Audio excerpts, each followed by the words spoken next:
Ladies and gentlemen, the Student Government Association of Albertville High School would like to welcome you to McCord Field at Albertville Stadium for tonight's game versus James Clements High School. Tonight is senior night, and it is our honor at this time to recognize the senior Aggie cheerleaders and members of the football team. Introducing now the 2024 senior Aggie cheerleaders. Raina Allen Parker, escorted by her parents, Christopher Parker and Laura Allen Parker.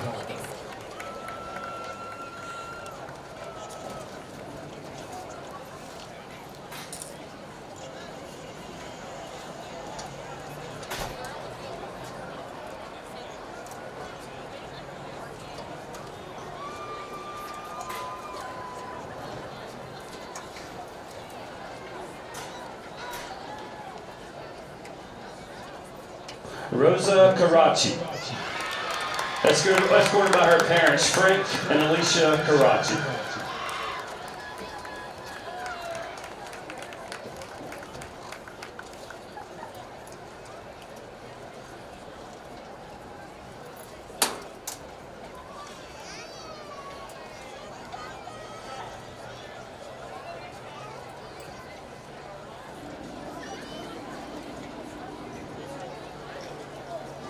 Rosa Karachi.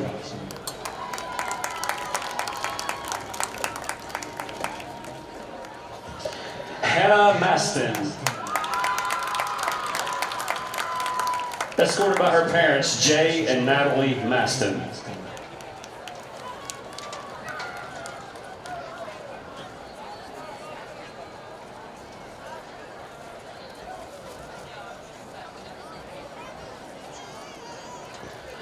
Hannah Maston.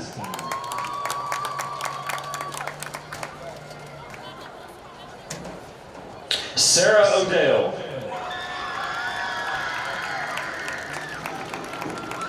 escorted by her father, Cody O'Dell, and mother, Rebecca Foley.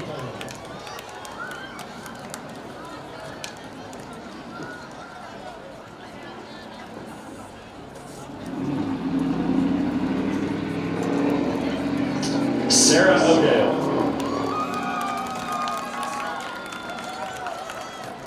Grace Patterson.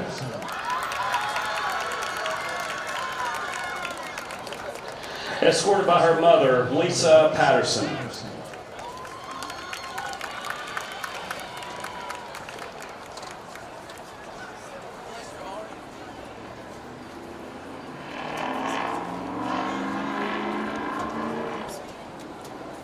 Grace Patterson. Introducing now the 2024 senior Aggie football team. Number 2, Jacob Laughlin, escorted by his parents, Michael and Stephanie Saint and Danny Laughlin.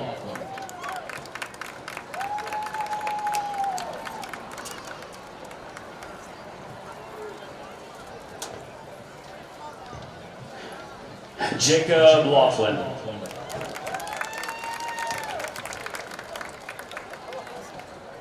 Number 7, Jordan Laredo,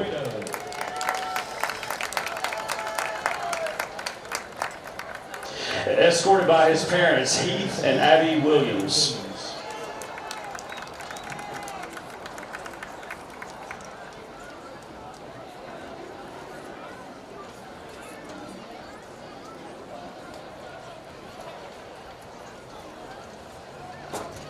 Number 7, Jordan Laredo.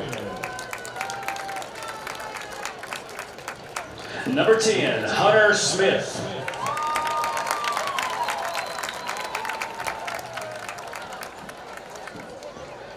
Escorted by his parents, Rodney and Devin Smith.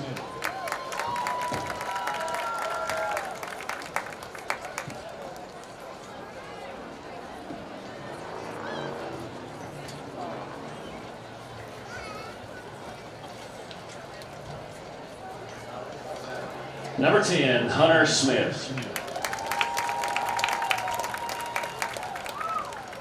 Number 20, Daniel Wright.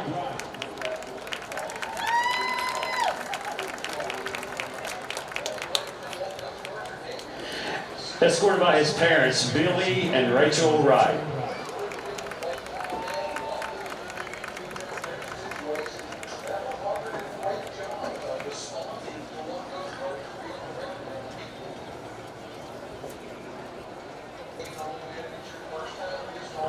Number 20, Daniel Wright. Number 21, Bryson Parker.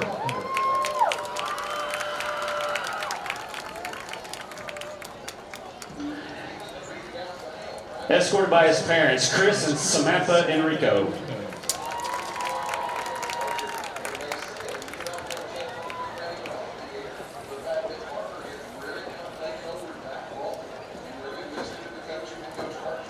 Number 21, Bryson Parker. Number 22, Elijah Lorisane.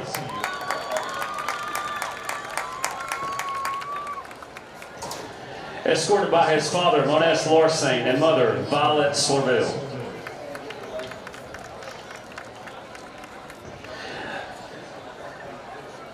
Number 22, Elijah Lorisane.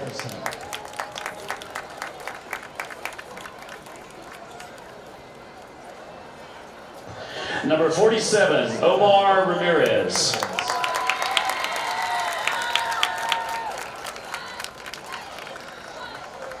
Escorted by his parents, Alejandro and Maria Ramirez.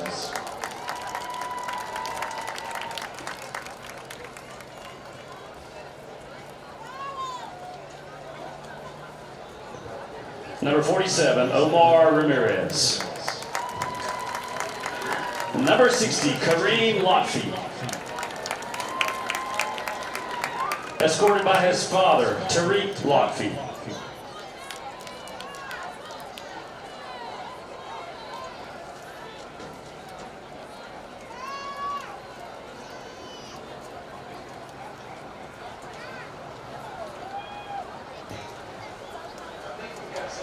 Number 60, Kareem Lotfi. Number 64, Michael Berghoff.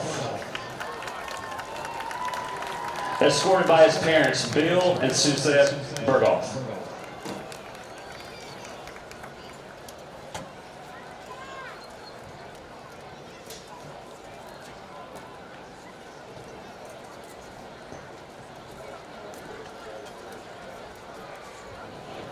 Number 64, Michael Berghoff.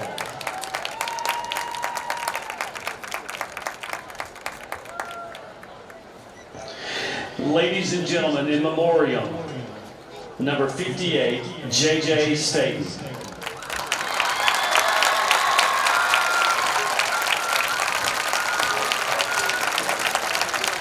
His jersey is escorted by his mother, Christine Wiley, Hunter Smith, Christian Ramirez, and several other of his Aggie teammates.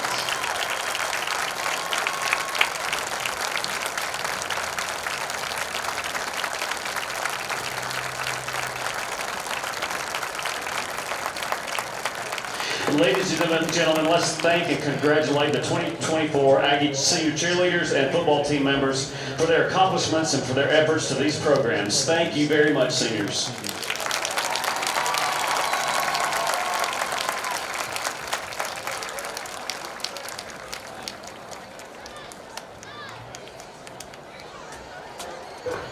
Now, ladies and gentlemen, as this special night continues, each year we take time to recognize our senior band members and the leadership they have given to the Aggie Band.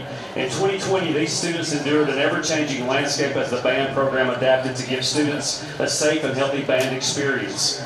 They led the charge with a smile on their face and helped allow the band to keep the tradition alive. In 2021, these seniors were the highest scoring band of the day at the Sand Mountain Invitational, and in 2022, they received the second highest score of the day at the Sand Mountain Invitational. In January, these seniors led the Aggie Band down the streets of Pasadena, California in the 2024 Rose Parade. In addition to their marching accolades, the Albertville Concert Band, Symphonic Bands, and Wind Ensemble have received superior ratings at the Alabama State Concert Band Festival each year. This group of seniors have never received anything less than a superior rating in anything they have done. Seniors, we thank you for your hard work, dedication, flexibility, and outstanding leadership. You are the spirit of the Aggie Band, and your willingness to adapt and overcome will not be forgotten.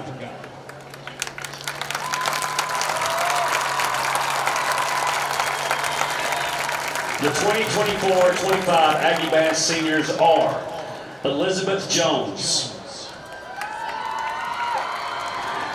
Becca Thomas. Danica Andres. Jennifer Barnaby. Yamalit Zacharias. Solney Paz Perez. Guadalupe Jimenez Soriano. Jacqueline Ambrosio. Hazy Flores. Keisha Prisima. Hannah Brogdon. Vanessa Torres. Britton Cochran. Grant Fox. Elizabeth Hawkins. Katie Sims. Alina Martinez. Giselle Villacorta. Bailey Maddox. Alyssa Smith. John Rogers. Aiden Williamson. Noah Sims. Danny Tilley. Lisa Jones. Ethan Hamilton. Elijah Johnson. Briley Furr. Jordan Cook.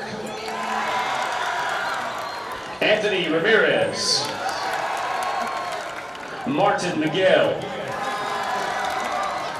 Joseph Limaris. Osvaldo Benitez. Eric Vega. Caleb Evans. Christian Cortez. Jesse Diaz. Caden Matthews. Benjamin Miguel. Kason Teal. Connor Cochran. Jennifer Reynoso. Jenny Lopez. Olivia Baker. Evangelina Francisco. Riley Harmon. Floridalma Jose. Eli Ramirez. Kiefer Sanchez. Matias Tercero. Sergio Gonzalez. Kevin Ramos. Andy Vasquez. Giovanni Lopez. Admirable, please show your appreciation to the 2024-25 seniors.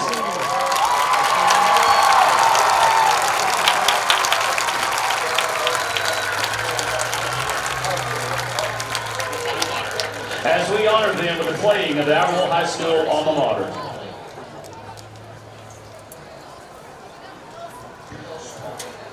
We unintentionally left one name out, Joe Arroyo.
Cisco. Riley Harmon. Floridalma Jose. Eli Ramirez. Kiefer Sanchez. Matias Tercero. Sergio Gonzalez. Kevin Ramos. Andy Vasquez. Giovanni Lopez. Albertville, please show your appreciation to the 2024-25 seniors.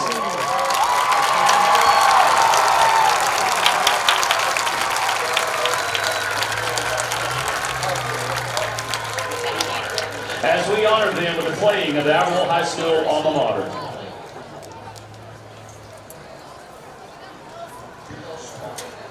We unintentionally left one name out, Joe Arroyo.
Thank you, seniors.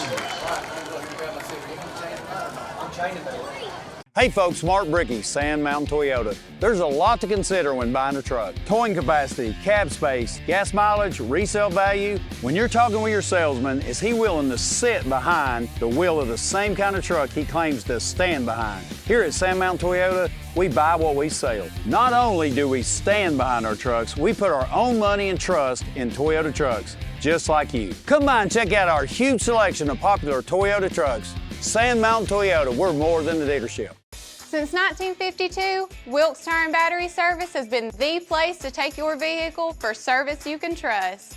Our family takes pride in carrying on the tradition of providing great service, working with integrity, and giving back to the community. For tires, batteries, auto services, and more, choose the people you can trust. With 10 locations to serve you, including Albertville and Gunnersville, at Wilkes Tire and Battery Service, we get you started and keep you going. You'll like banking at People's Independent Bank and PIB Mortgage. Here, you'll receive a high level of personal service, a full array of accounts and services, a variety of mortgage loans, local loan decisions, and you will see active corporate citizenship throughout our footprint. Step up to true community banking at People's Independent Bank. www.pibonline.com. Member FDIC, Equal Housing Lender. NMLS number 466340. Your local Foodland Market. Your store for everyday low prices and weekly specials with savings on every aisle and friendly customer service throughout the store. We sell only the best USDA inspected meats. Our trained meat cutters offer fresh cut meats to your specification. Our fruits and vegetables are always fresh, quality and variety you deserve every day. Your local Foodland Market, where savings plus service plus selection equals satisfaction. Foodland, your football tailgating headquarters. It was heavy Jordan Laredo running pretty much the entire offense. Didn't see much at all of G-Man, usually Sarant, but now if we do get Rich back, which that's an extra, but I tell you, Laredo had a good game last week. He did. He run the hose, hit them hard, and I can't remember how many yards he had, but That's probably the best we've run the football all year. It was. So the Aggie seniors coming out dressed in their black pants, their red jerseys, black numerals. Then you've got James Clements, who also like you were saying earlier, it's kind of like Ole Miss from. You get the solid white uniforms and the blue helmets. And for the toss of the coin, this is the last home game here for Albertville. And we'll catch the toss of the coin as Keith makes his way to the middle part of the field. Hey, Barry, I don't think that when they were announcing the seniors that they announced number 47, the manager. He's a Arroyo, kid. Nothing back and forth where we got to get involved in it, okay? I'm going to look at you eight standing here in the middle. If y'all see teammates getting out of control, I'm expecting y'all to handle it where we don't have to. Y'all with me? Yes, sir. All right, guys. James Clements, I'm going to let you call it. Tails. Well, let me show it to you first. Okay. Got a tails and a head. Head and a tail. Now, what do you want? Tails.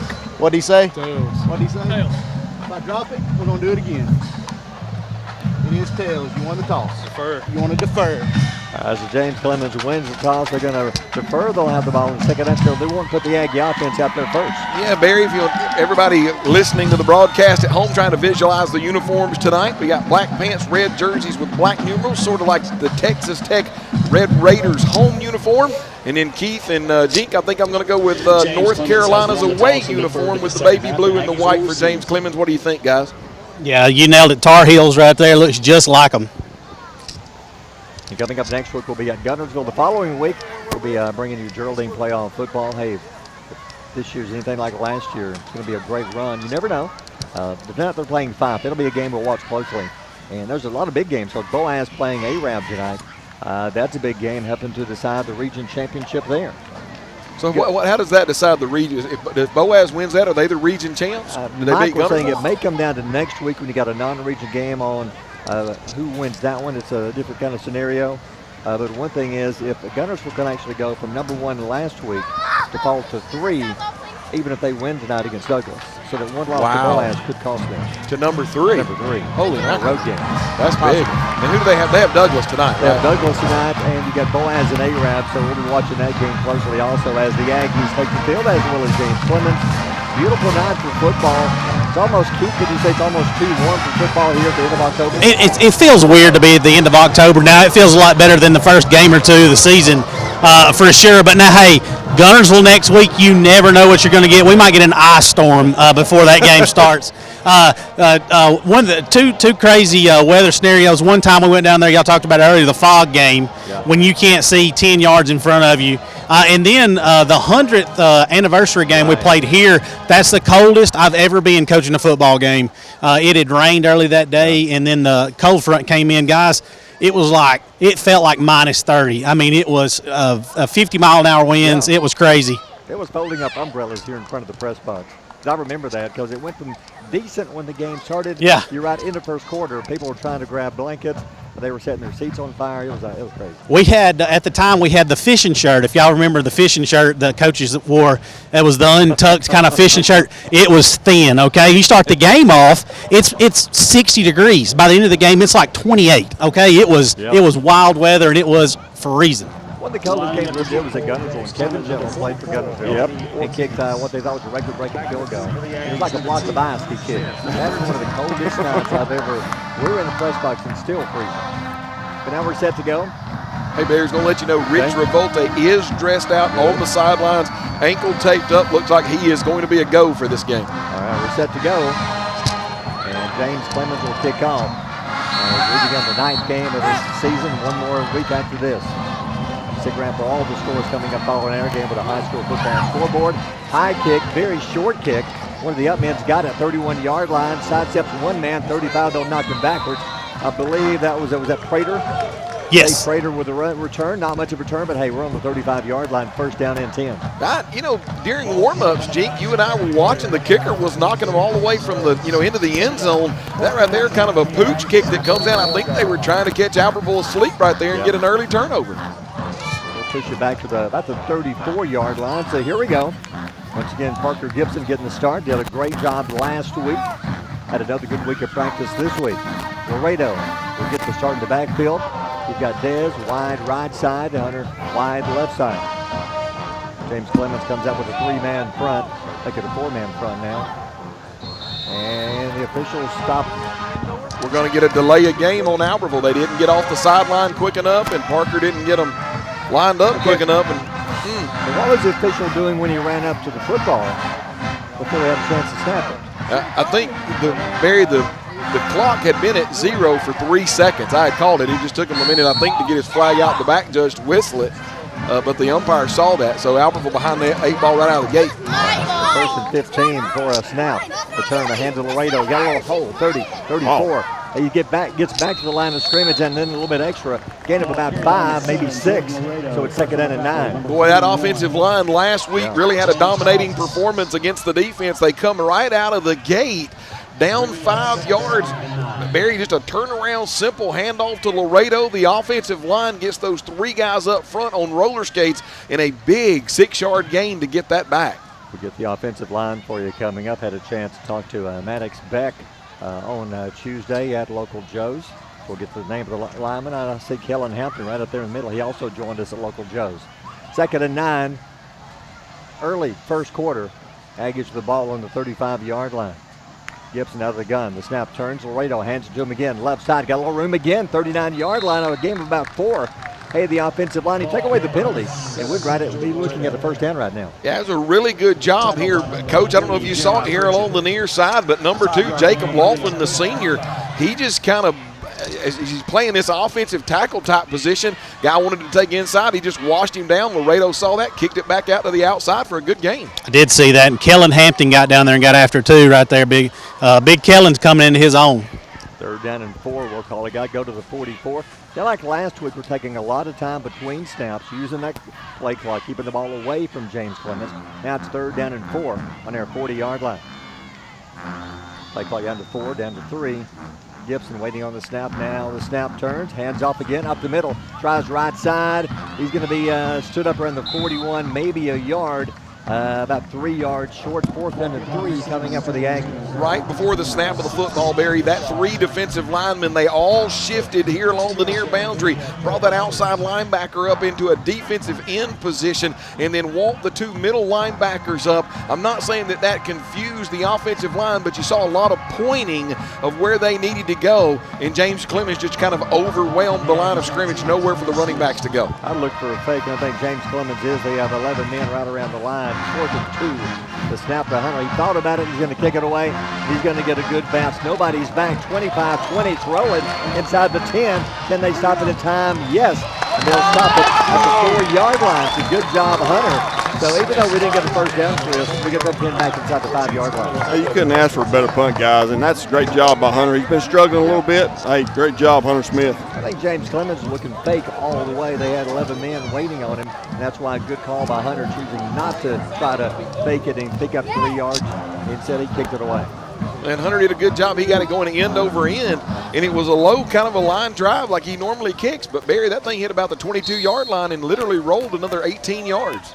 Evers comes out, starting quarterback, 3 men wide right side. Make it 4 now from the 4-yard line, first down and 10, 9.5 to go in the quarter. Evers, quick drop, right side, throws, got his man, complete 5. They're going to grab him at the 10. They're going to swarm tackle him around the 11-yard line, a gain of about 7. It's going to be short of the first down. One of the Aggies there was Peyton Jones on tackle. 3 wide receivers here along the near boundary. Quarterback able just to get the ball, turns around, looks. Evers fires it out to Ty Doughty. He's one of those wide receivers going to Air Force. Barry gets behind his blockers, gets north and south, gain of about 7. Gives the sophomore quarterback a little bit more breathing room now. Evers, one back beside him, 2 men wide left side, make it 3 left side. Second down at about 3. Evers dropped, quick pass left side, got his man complete to the 15, gets a block, 20, 25, turns back inside, 23, he'll go down, but he has enough for a first down for James Clements. Seems as if James Clemens' MO right now, coming out of the offensive, literally out of the offensive locker room, is to say, all right, what we're going to do, get the ball into the quarterback's hands, our sophomore quarterback. As soon as he gets it, we're going to get it out of his hands on the perimeter, have 3-on-3, and try to make Albertville make the tackle. So far, defense has done well, but 2 plays and a first down. I think that's ugly. You got 17, the quarterback, Gill. I think it's Gill at the quarterback. It is 17. Okay, so Gill will turn, hands off, tries to bounce it right side. He stopped, cuts, got him. Good tackle. It's Hunter Smith, drops him around the 26-yard line, a gain of 3. Just an underneath handoff coming here along the near side. That's Cam Berry. He's also going to be a collegiate running back. But, guys, let me tell you, Hunter Smith coming up from his safety position. Now, in that zone blocking, remember, you're not blocking a person, you're blocking an area. And you've got to hope that your linebackers and your defensive backs flow downhill in those alleys. Hunter Smith does a great job coming down the alley and able to drill Cam Berry, the running back. For some reason, the backup starting Jacoby Gill, the junior. Second down and 7, 7:45 to go in the first. No score. James Clements with the ball. Man in motion to the right. Gill drops back, rolls right side, throws. Got his man complete. Will ride him out of bounds at the 31, short of the first down. It's going to be third down and short. Nice tackle by Bryson Parker. Barry, you're talking about Gill, the second quarterback. Just going to let you know, I was looking back over my notes thinking, where did I miss something? And I didn't. Here's what it is. Coach McGehee puts both quarterbacks in the game, and he says he tries to figure out which one has the hot hand early in the game. So that might be the reason why you've seen Evers come in and Gill come in. He's just trying to figure out which one of those two quarterbacks is going to give him the hot hand early. Well, he's a big guy, too, 6'2", 220. It'll be third down at about 2. Changing personnel in and out, both teams. 7:36 to go in the first quarter. No score. James Clements driving third and short. Gill turns right side, hands off. Stop, cuts, breaks one tackle. 35, cuts again to the 40, to the 45. First down. Tackle from behind. A couple of Aggies. Throwing is one of the first Aggies. Now this time it's MJ Gideon. He's also going to play college running back, senior, 5'11", about 210 pounds. Barry, you see that. Just get those big linemen out here along the near boundary, blocking a space. And did you see him? He was just kind of weaving his way behind those big blockers. Hard for Albertville's defense to pick him up until he's like literally right on top of them. First down, 7:10 to go in the quarter. No score. They started inside their own 5-yard line after a great Aggie punt. Gill, the quarterback from the gun, 2 men left side. Gill drops back, looks left, throws left, wide open. There's nobody around. 50 to the 45 to the 40, cuts back 35 to the 30 to the sideline 20. They'll turn him back, they'll knock him out of bounds around the 13-yard line. First down, James Clements. That had to be a bust on coverage, Keith. I mean, he got a back just kind of coming out of the backfield. Nobody covered him. He's standing wide open. Yeah, I think it's a situation, John, where we're playing a lot of man. They put that guy in motion. He comes across. Quarterback sees that. They run a little guy out there on a little running back. I'm blanking, guys. Kind of like a wheel route. Yeah, well, it was short of a wheel route. I'm absolutely blanking, having one of those moments. But anyways, we've got to maybe play a little zone to that trip side. First down, 14-yard line, knocking on the door, fakes the handoff. He's going to tuck in and run right side to the corner to the 10. He'll get around the corner into the end zone. Touchdown. Ty Doughty with a carry. Touchdown from 14 yards out. Yeah, this time they take the wide receiver. They just put him in the backfield. Direct snap, zone blocking here to the near side. And he got a great block from his offensive tackle, which is big number 79. He's going to be going to play Division III ball, 6'2", 305 pounds. Derek Thomas able to lead him around the corner. And Ty Doughty gets into the end zone. Barry, that is a heck of a drive for James Clements. And the snap ball is down. Kick is up. Looks good from here. It is good. And we'll take a timeout. James Clements strikes first. 6:39 to go in the first. They're up 7-0. You're listening to Aggie Football on Power 107.5. Your Marshall County. Save big, sell bigger. Now list your home for 2% with RE/MAX Guntersville and RE/MAX Heritage in Arab as they've embraced the new changes in real estate. Call the number on the screen to talk with an agent to find out how you can now keep more of what's yours by listing your home for 2%. Discover the difference with RE/MAX, one of the most trusted names in real estate, where you know you're always getting quality service. Make that call today to start your 2% listing where you'll keep more of what's yours and save big, sell bigger. Since 1956 and through 3 generations, the C.A. Langford Company has provided crushed limestone, sand, asphalt, and more. From large commercial projects to small jobs and residential needs. For products and services information, call 582-5723 or visit their informative website, calangford.company. Everything that we do, we try to do the right thing, on our core values and in our statement of purpose. That's the way we live each day.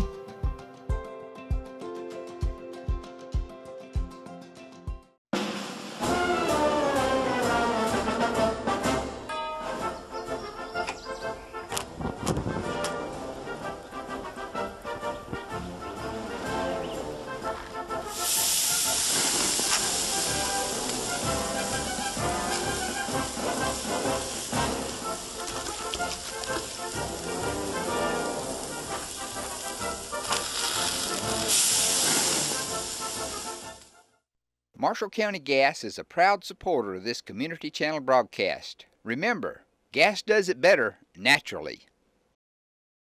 Since 1943, the Municipal Utilities Board has been meeting utility needs of the citizens of Albertville and surrounding areas. From keeping your home comfortable to providing necessary expansions and supporting industrial and commercial growth, MUB provides the utilities you rely on in your everyday life. Electricity, water, wastewater, all at a reasonable cost. MUB is committed to providing reliable service today and resources tomorrow. MUB is proud to be a supporter of this Community Channel broadcast. First blood here at McCord Field. Score 7-0, Barry. James Clements. Well, last week, Bob Jones did the same kind of things, but they were getting penalty after penalty, bringing it back. That's right, exactly. James Clements, no penalties on that drive. That's why they were able to drive down the field 96 yards with no problem. Here's the kick, high kick, deep kick, 5-yard line. Here come the Aggies. Hunter Smith, 10 to the 15 to the 20. And they're going to hit him hard, bring him down 25-yard line. Good return, just straight up the middle. Aggies will start on the 25. So what were you saying earlier, Chief? Let me try to redeem myself a little bit. They're running a shoot route over there, guys. So we're playing so much man coverage right there that they send the outside receiver in motion. He brings the corner with him. They run the running back on a shoot route out to the flats. Nobody at home. They've got to adjust to that. If they're going to keep doing that, need to run cover 2 over there. Leave that corner sitting in the flats. Here come the Aggies, 25, first down. And the snap, hands off to Laredo again. This time they're waiting on Laredo. They hit him in the backfield. Does not get back to the line of scrimmage. A loss of a yard. It'll be second down at 11. Yeah, I think offensive lineman kind of had a miss block. No, he didn't miss it. I think he just went to the wrong person because what happened, they left number 16, Rashad Freeman. He's a defensive end, 5'11", about 240 pounds, and nobody blocked him. He's able to shoot literally down the line of scrimmage, able to get the running back a yard deep in the end zone. Second down. In the backfield. Second down 11, halfway through the first quarter. Aggies yet to throw the ball. Last time, the penalty, the 5-yard penalty on the first snap, killed that drive right off the bat. This time watching the play clock again, down to 5, down to 4. Parker out of the gun, one back beside him. He'll turn, hands off again to Laredo. Sidesteps one man, bounces outside to the 29-30. Kind of a clothesline tackle, but a good run, a gain of around 6, maybe 7. It'll be third down and fairly short. Boy, Keith, what a great block by Maddox Beck. That guy wants to kind of go inside a little bit. I'll just wash him down. Laredo sees the player getting washed down, able to bounce it to the outside for a good gain. Gain of 6, third down and 5 coming up. 5:18 to go in the first, 7-0. James Clements took the opening drive down the field.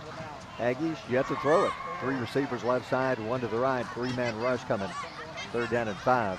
Gibson watching the play clock, using every second, down to 7, down to 6.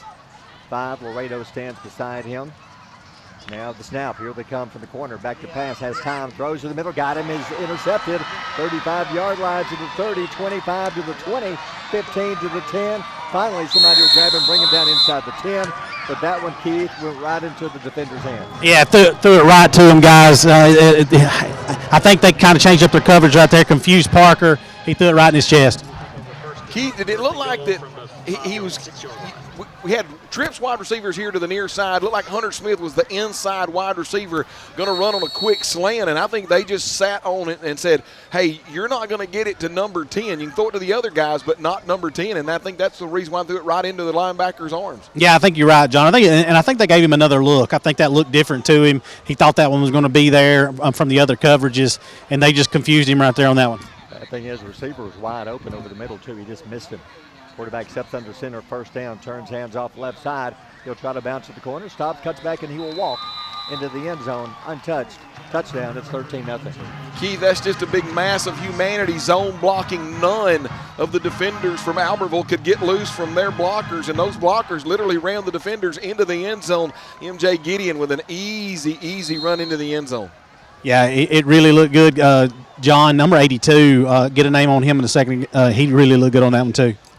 And the point after kick is up, and it is good. And we'll take a timeout. 4:40 to go in the first. It's 14-0 James Clements. You're listening to Aggie Football on Power 107.5. Save big, sell bigger. Now list your home for 2% with RE/MAX Guntersville and RE/MAX Heritage in Arab as they've embraced the new changes in real estate. Call the number on the screen to talk with an agent to find out how you can now keep more of what's yours by listing your home for 2%. Discover the difference with RE/MAX, one of the most trusted names in real estate, where you know you're always getting quality service. Make that call today to start your 2% listing where you'll keep more of what's yours and save big, sell bigger. Some days, you've got big things to care about. Like that. And that. Luckily, the Whirlpool Smart Range automatically updates itself with features like Air Fry. So you can worry less about keeping up with the latest tech and care more about keeping up with the latest trends. Say cheese. Everyday care, Whirlpool. Visit the helpful, knowledgeable staff at Bonds Appliance on Gunner Avenue in Gunnersville. Family-owned and operated Discount Building Supply in Warrenton is a whole lot more than building supplies and hardware. Stop by and browse their 130,000 square foot home center. You'll find popular smoker grills with supplies and seasonings, family outing and tailgate supplies, Yeti coolers, outdoor and hunting apparel, landscape management supplies, boathouse products, and everything to beautify your outdoor living space.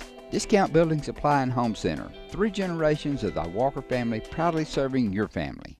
People's Bank is my go-to place for banking. When you deal with People's, their goal is your success. Here at People's Bank, it's more about a relationship. I know my bankers, and I've got their cell numbers. I just call them. If we had been with a larger bank, we would have just been a number. We're supported 100% by People's Bank. They're our neighbor, they're our friends. We're part of this community. I went to People's Bank because I knew they were going to take care of me. People's Bank treat us like we're the most important client they have.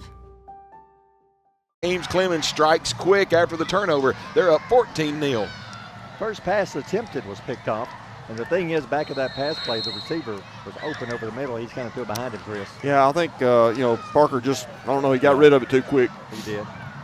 Here's a kick, high kick, very short kick, returnable from the 23. Drops the ball. It's loose. It's still loose, but is it still loose? I think James Clements has it. They did. Oh, wow.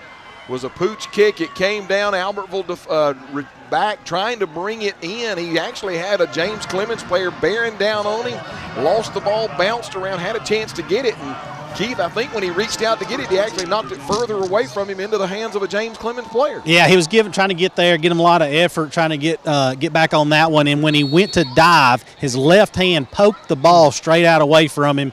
I was hoping I couldn't catch a number. One of our guys almost got on it, but they're able to recover it. It's the worst case scenario for us. Not the kind of start we had last week when we went into the half down, actually up 7-6. So now we're down 2 touchdowns, and we're giving the ball back on the kick. Back to pass, quick pass, throws right side, dropped it.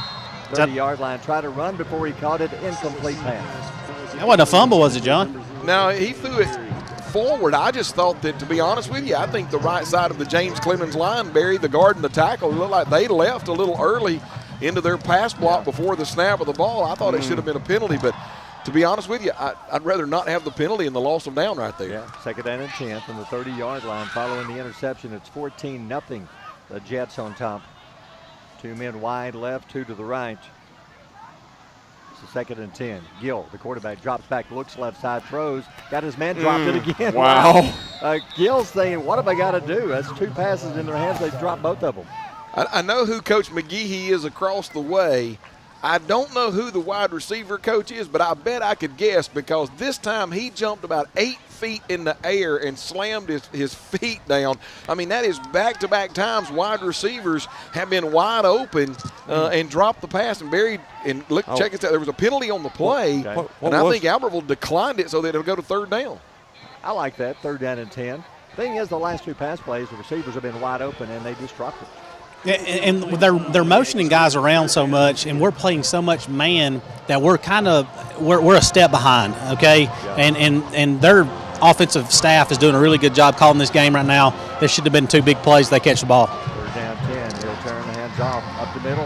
Gets away from one man. He will not get away from the next 2. Hunter Smith for the Aggies. He's one of the first Aggies there. I believe, that's Bryson Parker again. He'll be stopped for about a yard loss. Man, Bryson Parker has been playing out of his mind, Keith, over the last 2 or 3 weeks and even going back before fall break. Great job here on the corner, keeping his outside shoulder free, making sure he stares up and straightens up the running back. Hunter helps him clean that up. Great tackle. Yeah, you're talking about a young man. I know he was a little banged up for a couple of games. Really good to have him back. He's a senior, and he's Coach Brown says he's like his favorite kid. He's such a good kid. The Jets going to go for it, 4th and 11. Gill back to pass, throws it right sideline towards the end zone. Got a man off his fingertips, incomplete, right in front of Keith. He had him open by a step, but a little bit too far, led him too much in the end zone. Yeah, Bryson is doing everything he can. That's a fast guy right over there, doing everything he can to stay with him. He probably had a half a step on him, but probably played it about as good as he could. Right off the guy's fingertips. It was almost a big play. Hey. Possession for the defense there, Chris. Yeah, and great job. You got to give the def a hand there. They just stopped James Clements on their side of the field, 4 downs. We fumbled the kick and gave it to them, and they could do nothing with a good job of the defense. So still just a 14-point game, 3:42 to go in the quarter. Gibson hands off. You back in the game. Revolte in there showing some speed around the corner. He couldn't quite get around the corner. Gains a couple. It'll be 2nd and 8. Good to see him back after struggling with a high ankle sprain. Keith, does it look like they're taking the defensive tackles and lining them head up on our tackles and then pinching inside and then bringing those outside linebackers up? And the reason why they're doing that is they'll say, hey, we don't think you can beat us passing, but because the past 2 times I've seen our offensive tackles just kind of washing the defenders down, but I think that they're pinching and it makes it an easier block. Yeah, they are, and they're getting in gaps. I saw them working on that in pregame down here. It's something that gives our offensive line a different look, and so it's going to be a handful. 2nd and 7, and I believe one of the Aggies moved. Did James Clements come across first? I don't think so. It's going to be our first penalty? Second one. Penalty. Same thing. Yeah, so and what they're doing, guys, is they're stemming right there before we snap the ball. Defensive line is moving, and they're going from probably playing in a gap. They're moving over to head up. They're moving about a yard. Everybody is sideways. You got to be disciplined. You've got to hang in there. Can't move as an offensive lineman. You just got to know they're going to do that and just hold what you got, man. All right, loss of 5, 2nd down and 12. Back it up 5, 2:37 to go in the quarter, down 14 zip. James Clements showing blitz, back to pass. Parker, here they come. Throws it right side, got his man complete. Short gain, a flag is down. I don't know if it's a hold. It's a short gain of a couple, maybe 4. Prater makes the catch, so what is the flag?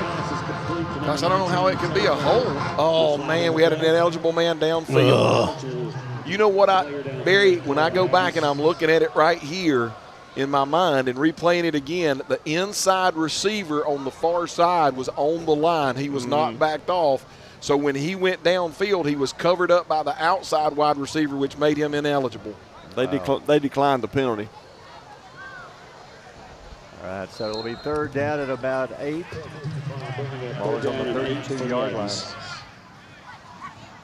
3rd down, 8 clock stop, 8 clock running with 2:19 to go. You got it there. After the complete pass. Here we go. It's 3rd down, and so they're sending everybody. There's moving to the Aggies jump again. They did. What they're doing is James Clements, just like, Albertville will come up and they'll, bark a hard signal or whatever.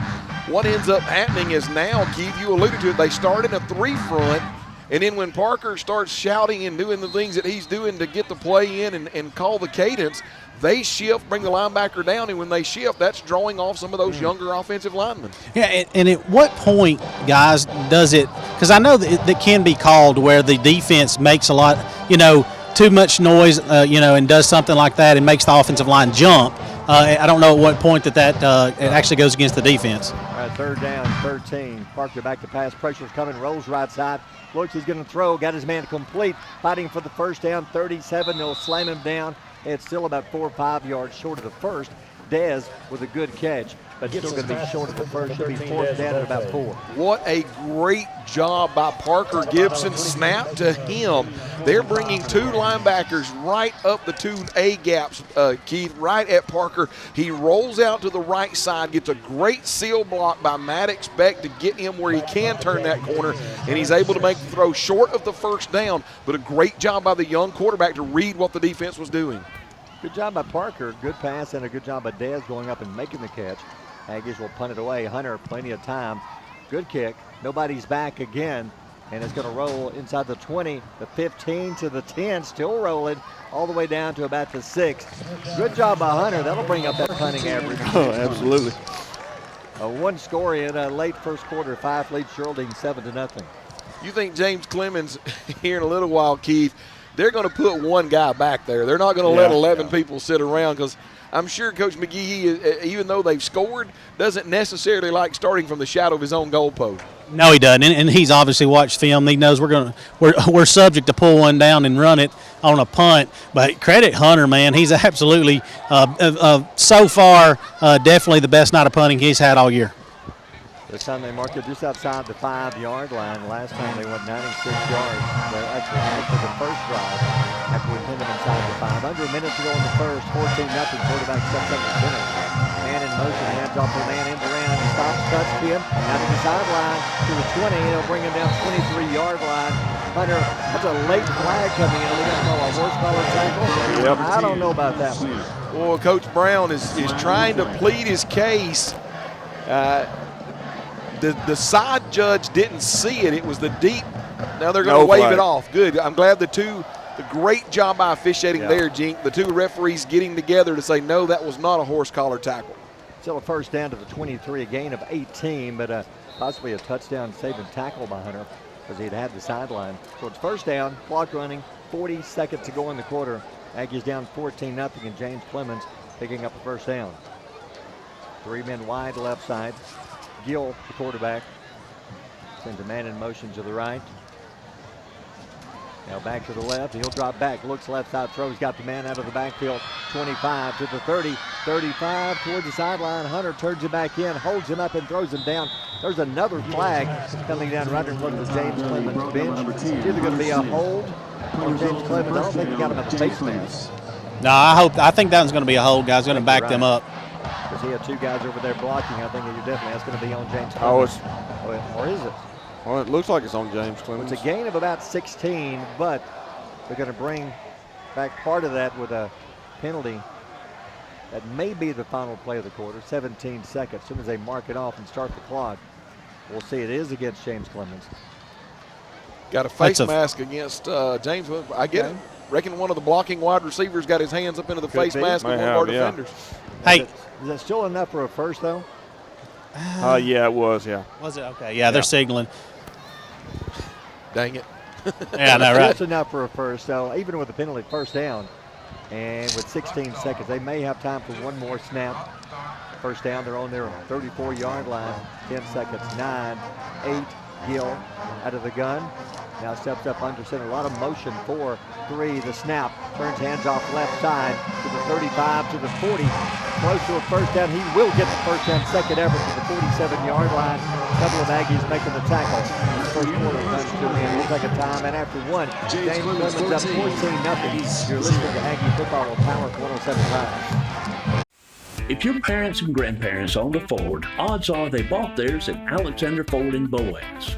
For over 50 years, Alexander Ford has been known as the Ford store in North Alabama. With some of the same faces you've grown to know and trust, we celebrate our past and are excited about our future. We still do business like we always have without hidden fees and high pressure. You can put your trust in us, just like your parents and grandparents did. Alexander Ford, your family Ford store. We know you're looking for a reliable vehicle. Heading to work? Headed to play. Taking the grandkids to the beach. Every vehicle comes with a warranty for the length of the contract. And you get a Carfax with every purchase. We make everything easy, from the application to the approval or to the payments. We're not your ordinary buy here, pay here dealer. At Piggly Wiggly, we work hard to deliver the very best to you and your family. You get the best of both worlds, great quality meats and a super low price. You'll always find low prices throughout Piggly Wiggly. Established in 1946, Kirkpatrick Concrete has a tradition of top quality products and service. They now have 11 North Alabama locations to meet this area's demand for quality ready-mix concrete. For your next project, your friends at Kirkpatrick Concrete are just down the road. Since 1943, the Municipal Utilities Board has been meeting utility needs of the citizens of Albertville and surrounding areas. From keeping your home comfortable to providing necessary expansions and supporting industrial and commercial growth, MUB provides the utilities you rely on in your everyday life. Electricity, water, wastewater, all at a reasonable cost. MUB is committed to providing reliable service today and resources tomorrow. MUB is proud to be a supporter of this community channel broadcast. Second down and 10 from the 46-yard line. James Clements with it. Just underway, second quarter. Second down and 10, and starting quarterback back in. He'll turn handoff right side. stops, cuts back to the middle, midfield, cuts again, 45, 40, all the way down to the 37-yard line. That was a good run.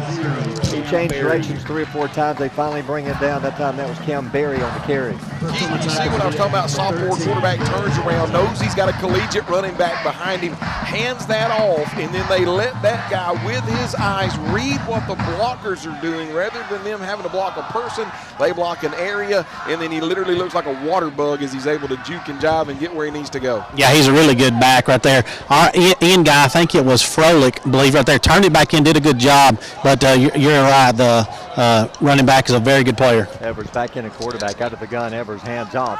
He'll try to bounce it left side, stops, cuts. Going to be hit, still fighting to the 31-yard line. Good tackle. Who made the tackle? And I believe that was a Bryson Parker again.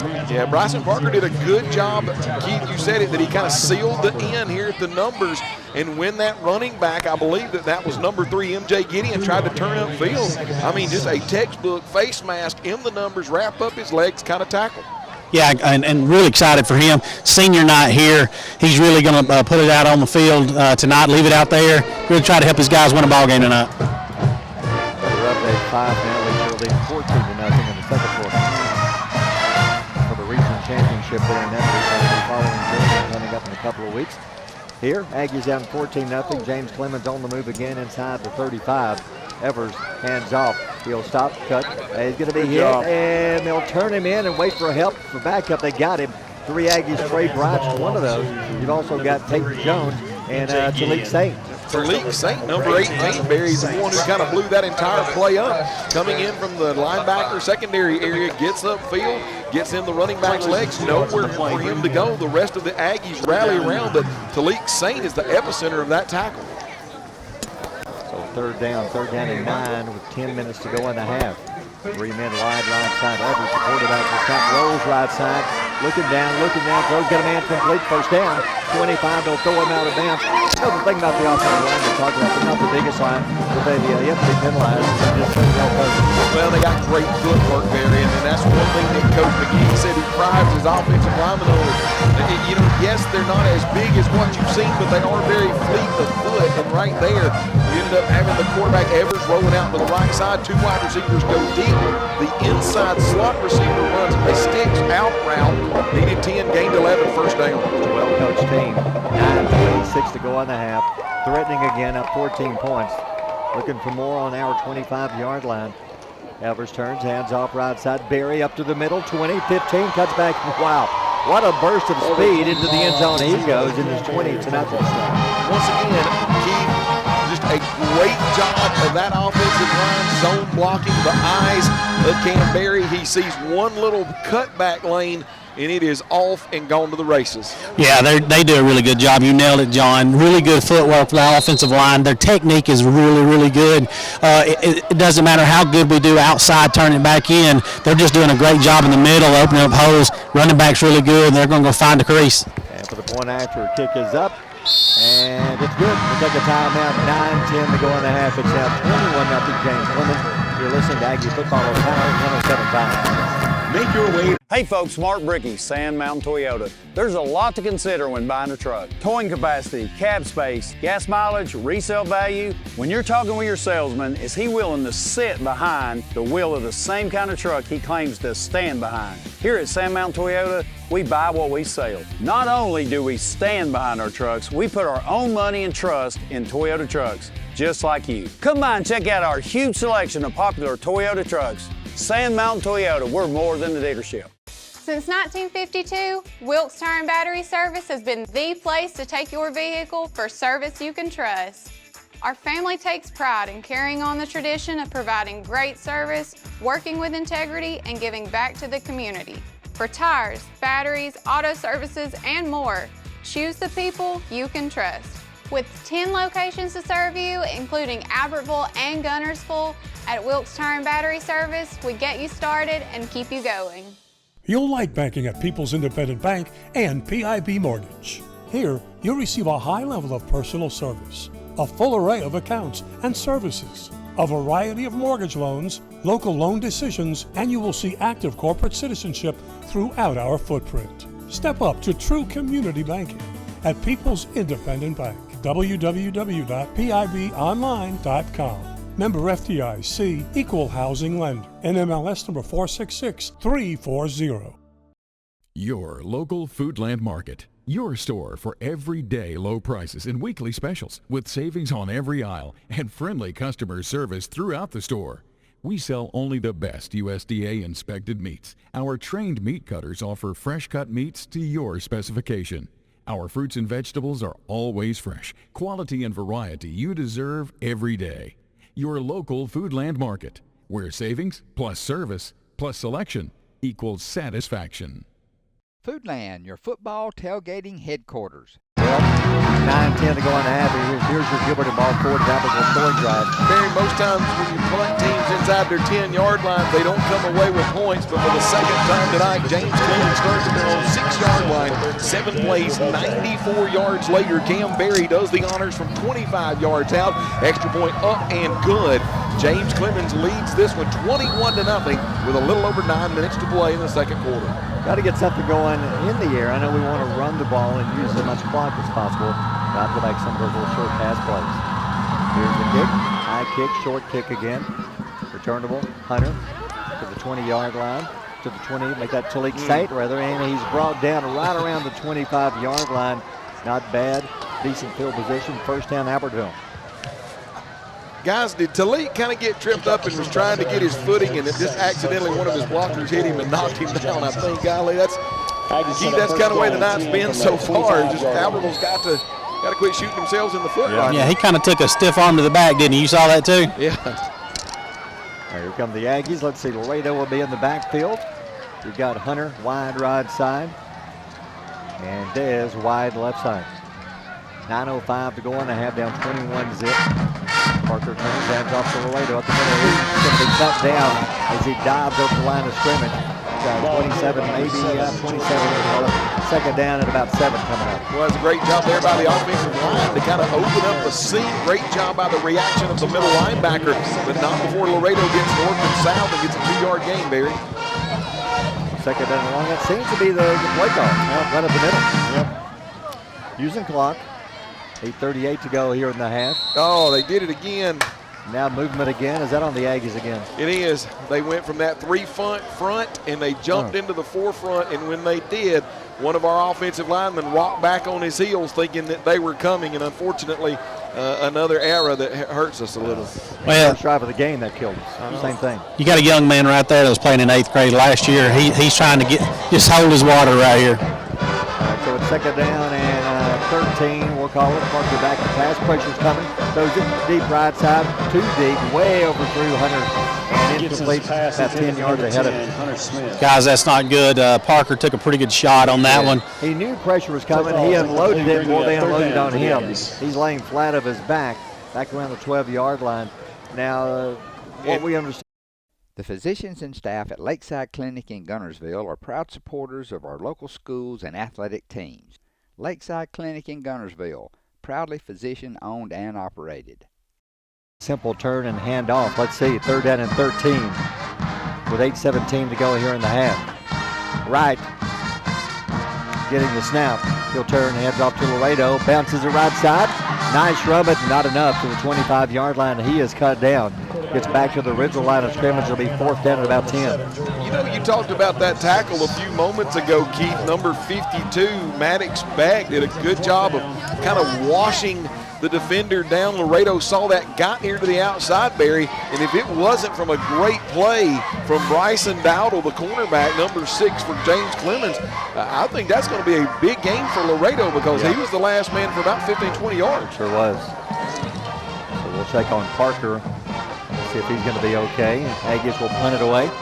Clock running, 7:35 to go on the half, down 21-0. Your number 2 quarterback knocked out of the game. Hunter, low line drive is going to bounce 45 back to the 40. He fielded. He's going to run it. Here he comes, left side to the sideline, and he'll throw him out of bounds. Good job by Peyton Jones, brings him down. It'll be James Clements' ball right around the 41-yard line. I think Coach McGehee got tired of Hunter having the best night of his life, punching him inside the 10-yard line. This time, 10 men up, 1 man back. He fields it kind of like you would an infielder in baseball and is able to get, I think that's, I'm looking at my notes, that's James Clements' best starting position of the night, Barry. Yeah, we pinned them back quite a few times, but it really hasn't mattered. They just good offense. They drive the ball down the field. Then we have the 2 turnovers with the interception, then the fumble. They gave them great field position. And I don't know if there's a dime's difference between the number 1 and the number 2 running back, Barry. No, quarterbacks either. They're just very talented. Starting quarterback Evers, he's back in there from the 41-yard line, first down for the Jets. Hands off, first man through. He's got a hole. 45, tripped up midfield to the 41-yard line. He did not trip. He may have gone all the way. Hunter brings him down. Also, Talik Saint with the tackle. Big first down run, first down, James Clements. Barry, no zone blocking there. That's just offensive linemen firing off straight down the field. You had an I formation behind the quarterback, and everybody thinks it's going to go to the tailback, but it was a quick hit or two, quote unquote. Barry in at the fullback position. He gets north and south for a chunk play of about 19 yards. Clock running, 6:55 to go in the half. First down, James Clements from our 41-yard line. Quarterback turns, hands off. Barry stops, cuts. 40-yard line, dragging Talik to the 38-yard line. Good job of Talik just hanging on until help arrived. It's going to be a decent gain, about 4 yards. Talik was holding on, and he was asking for the cavalry, and here comes number 6, Peyton Jones, doing a great job scraping down. Actually, Peyton had gotten kind of caught in the mouth with one of those offensive linemen, able to shuck that offensive lineman off, get downfield, help Talik Saint. And Barry, after that, 18-19 first down play a few moments ago, Albertville able to only stop him after a gain of 2. 6:14 to go on the half. Second down and 8 from our 39-yard line. Quarterback drops back, looks at the middle, throws, got him complete, hangs on 30. Going to be brought down 25. Again, there's Talik along with Peyton Jones, but they have enough for another. James Clements, first down. Barry, you know how we talked about 2 of the 3 wide receivers have already committed to Air Force. So you would think that a lot of people are going to keep their eyes on them a lot, and they do. In checks number 21, Alex Lively. He's the wide receiver, and he's a junior, but right there, just a quick slant. And that guy's got really good hands too, Barry. Because he knew he was going to take a shot when he caught it. Good pass, good catch, first down, James Clements. Evers looking good. 5:39 to go here in the half. Evers out of the gun. The 2 men wide left side, 1 to the right. The snap to Evers, drops back to pass. Pressure's coming. Oh, he is hit. He is destroyed. Loose ball picked up. Aggies have got it. And he may score. 40 to the 35 to the 30. No flags are down. Touchdown, Tay Prater. All the way, there's a flag coming in. That may be against James Clements. One of the Aggies was blindsided down the field. There's another flag coming in. I think we're going to get a sideline warning on us. How about the hit, Keith Ball? Who hit the quarterback? Tay looked like Tay Prater hit the quarterback and recovered the ball, runs it in. Guys, the first flag is definitely going to be on them. Frustration. First time I've seen any of their players do anything undisciplined. I was just about to brag on the discipline of this team, the way that they've been playing, but right there, somebody made a big time mistake, and they're going to get chewed out for that one. That second one is probably going to be on our sideline for us trying to point out that penalty. Right. So the touchdown will count. The scoop and score, what about where do you pick up, around the 40? About a 60-yard return there, Chris? 60, yeah, about a 60-yard. About a 60-yard return. Tell you, he just unloaded on the quarterback. What a hit. The ball popped loose. I don't think Evers ever heard him coming, John. Now, I think he was locking his eyes on the near boundary side of the field. Never saw Tay Prater coming on the blitz. Tay Prater able to hit him, scoop it up, and I went back and counted it, guys. You were right. It was 56, so just shy of 60 yards on a scoop and score. So Aggies on the board. Thank you to Scoop and Score, 21-6, with 5:19 to go on the half now for the point after. And Dez will be the holder. Waiting on the snap. And there's a whistle. James Clements in the neutral zone, weren't they, Keith? I don't know. We might have moved right there, John. I was worried about that. Dez is not usually the guy that holds right. Right. Now, the kicker was one of our guests Tuesday, Denny Minshew, who's one of the special teams players, and he was excited about being a kicker. Hey, what a great interview he was, too. He was hilarious. He said, I get to kick, and then I get to do nothing. Basically, let them go tackle. And when we asked him why he liked being a kicker, what was his words? He didn't get hit, yeah. So now, the point after, we'll try it again. The snap, Dez gets it down, and this one is high. They may call a fair catch on that one. That one is no good. So we'll take a timeout, 5:19 to go in the half. 21-6. You're listening to Aggie Football on Power 107.5. Save big, sell bigger. Now list your home for 2% with RE/MAX Guntersville and RE/MAX Heritage in Arab as they've embraced the new changes in real estate. Call the number on the screen to talk with an agent to find out how you can now keep more of what's yours by listing your home for 2%. Discover the difference with RE/MAX, one of the most trusted names in real estate, where you know you're always getting quality service. Make that call today to start your 2% listing where you'll keep more of what's yours and save big, sell bigger. Since 1956 and through 3 generations, the C.A. Langford Company has provided crushed limestone, sand, asphalt, and more. From large commercial projects to small jobs and residential needs. For products and services information, call 582-5723 or visit their informative website, calangford.company. Everything that we do, we try to do the right thing, own our core values and our statement of purpose. That's the way we live each day.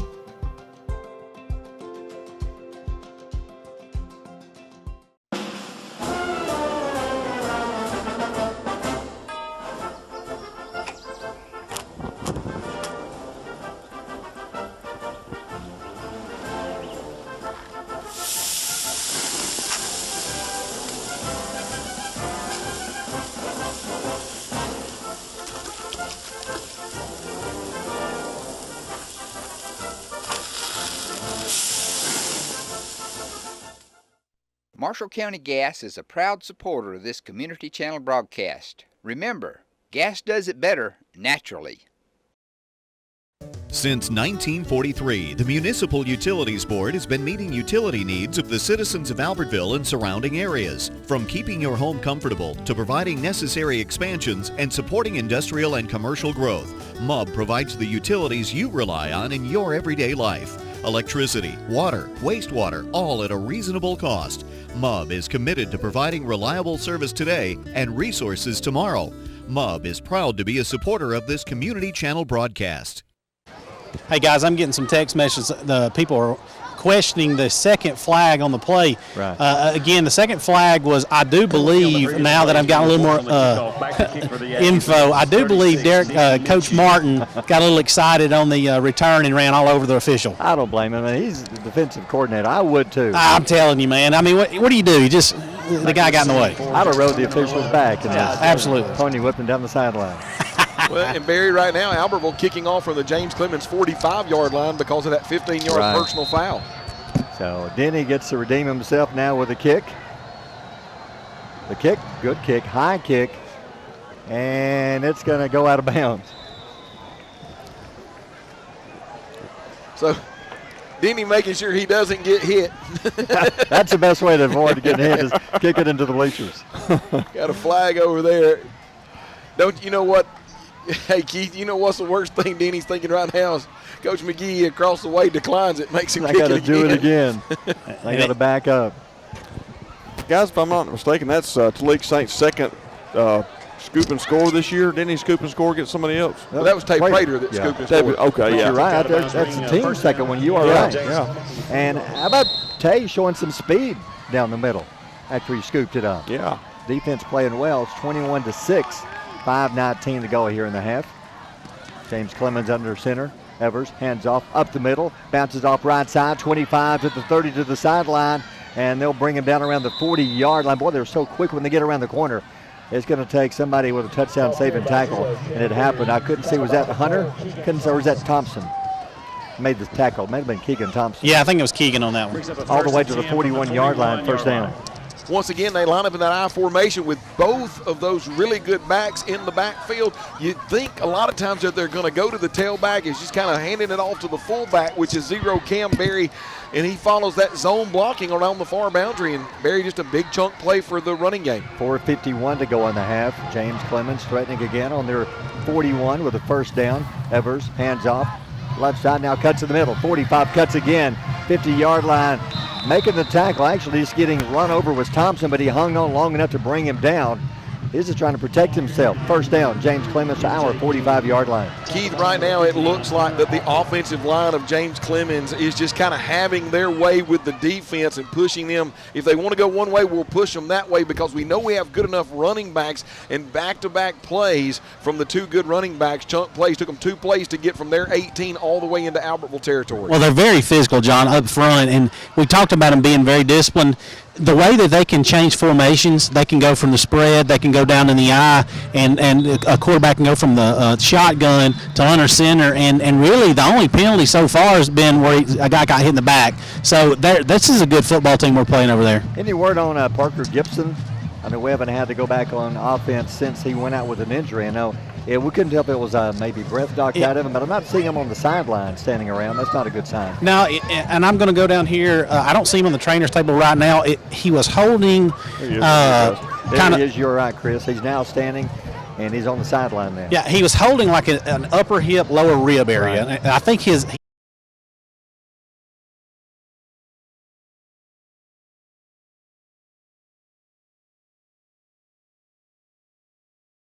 around for some scores, some big games. You've got Boaz and Arab. The 5th game, it's still 14-0 5. That game in the second quarter. That is for the region championship in that game. Of all the scores coming up following our game with the high school football scoreboard, and coming out of the timeout, James Clements has it on our 45-yard line. 4:07 to go on the half. They're up 21-6. Senior night here in Albertville. Last home game will be in Gunnersville coming up next Friday. Quarterback Evers steps up under center. 2 backs out of the eye behind him. He'll turn, hands off, no fakes, play action drop. Throws, got a little screen, got a man. There he goes, 40, 35, good block. 25 to the 20 to the sideline, and he will score. Seeing no flags on the field, so touchdown, James Clements. Well, there's a lot of people that are going to say that was a block in the back, Barry, but Keith, that was just a great job by the tight end, the one that we talked about. He's going to go to Air Force. Talk about you got to be smart to go to the academies. He just kind of walled him off, bumped Hunter Smith off, and when he did, it was number 21, Alex Lively, right down the sideline all the way to the house. Yeah, smart and disciplined, guys, and right there he could have really teed off on our player, and he did. He pulled up and just kind of set a screen. It was a good no call. Now for the point after, it is up, and it is good. We'll take a timeout. 3:55 to go on the half. It's 28-6. You're listening to Aggie Football on Power 107.5. Save big, sell bigger. Now list your home for 2% with RE/MAX Gunnersville and RE/MAX Heritage in Arab as they've embraced the new changes in real estate. Call the number on the screen to talk with an agent to find out how you can now keep more of what's yours by listing your home for 2%. Discover the difference with RE/MAX, one of the most trusted names in real estate, where you know you're always getting quality service. Make that call today to start your 2% listing where you'll keep more of what's yours and save big, sell bigger. Some days, you've got big things to care about. Like that. And that. Luckily, the Whirlpool Smart Range automatically updates itself with features like Air Fry. So you can worry less about keeping up with the latest tech and care more about keeping up with the latest trends. Say cheese. Everyday care, Whirlpool. Visit the helpful, knowledgeable staff at Bonds Appliance on Gunner Avenue in Gunnersville. Family-owned and operated Discount Building Supply in Warrenton is a whole lot more than building supplies and hardware. Stop by and browse their 130,000 square foot home center.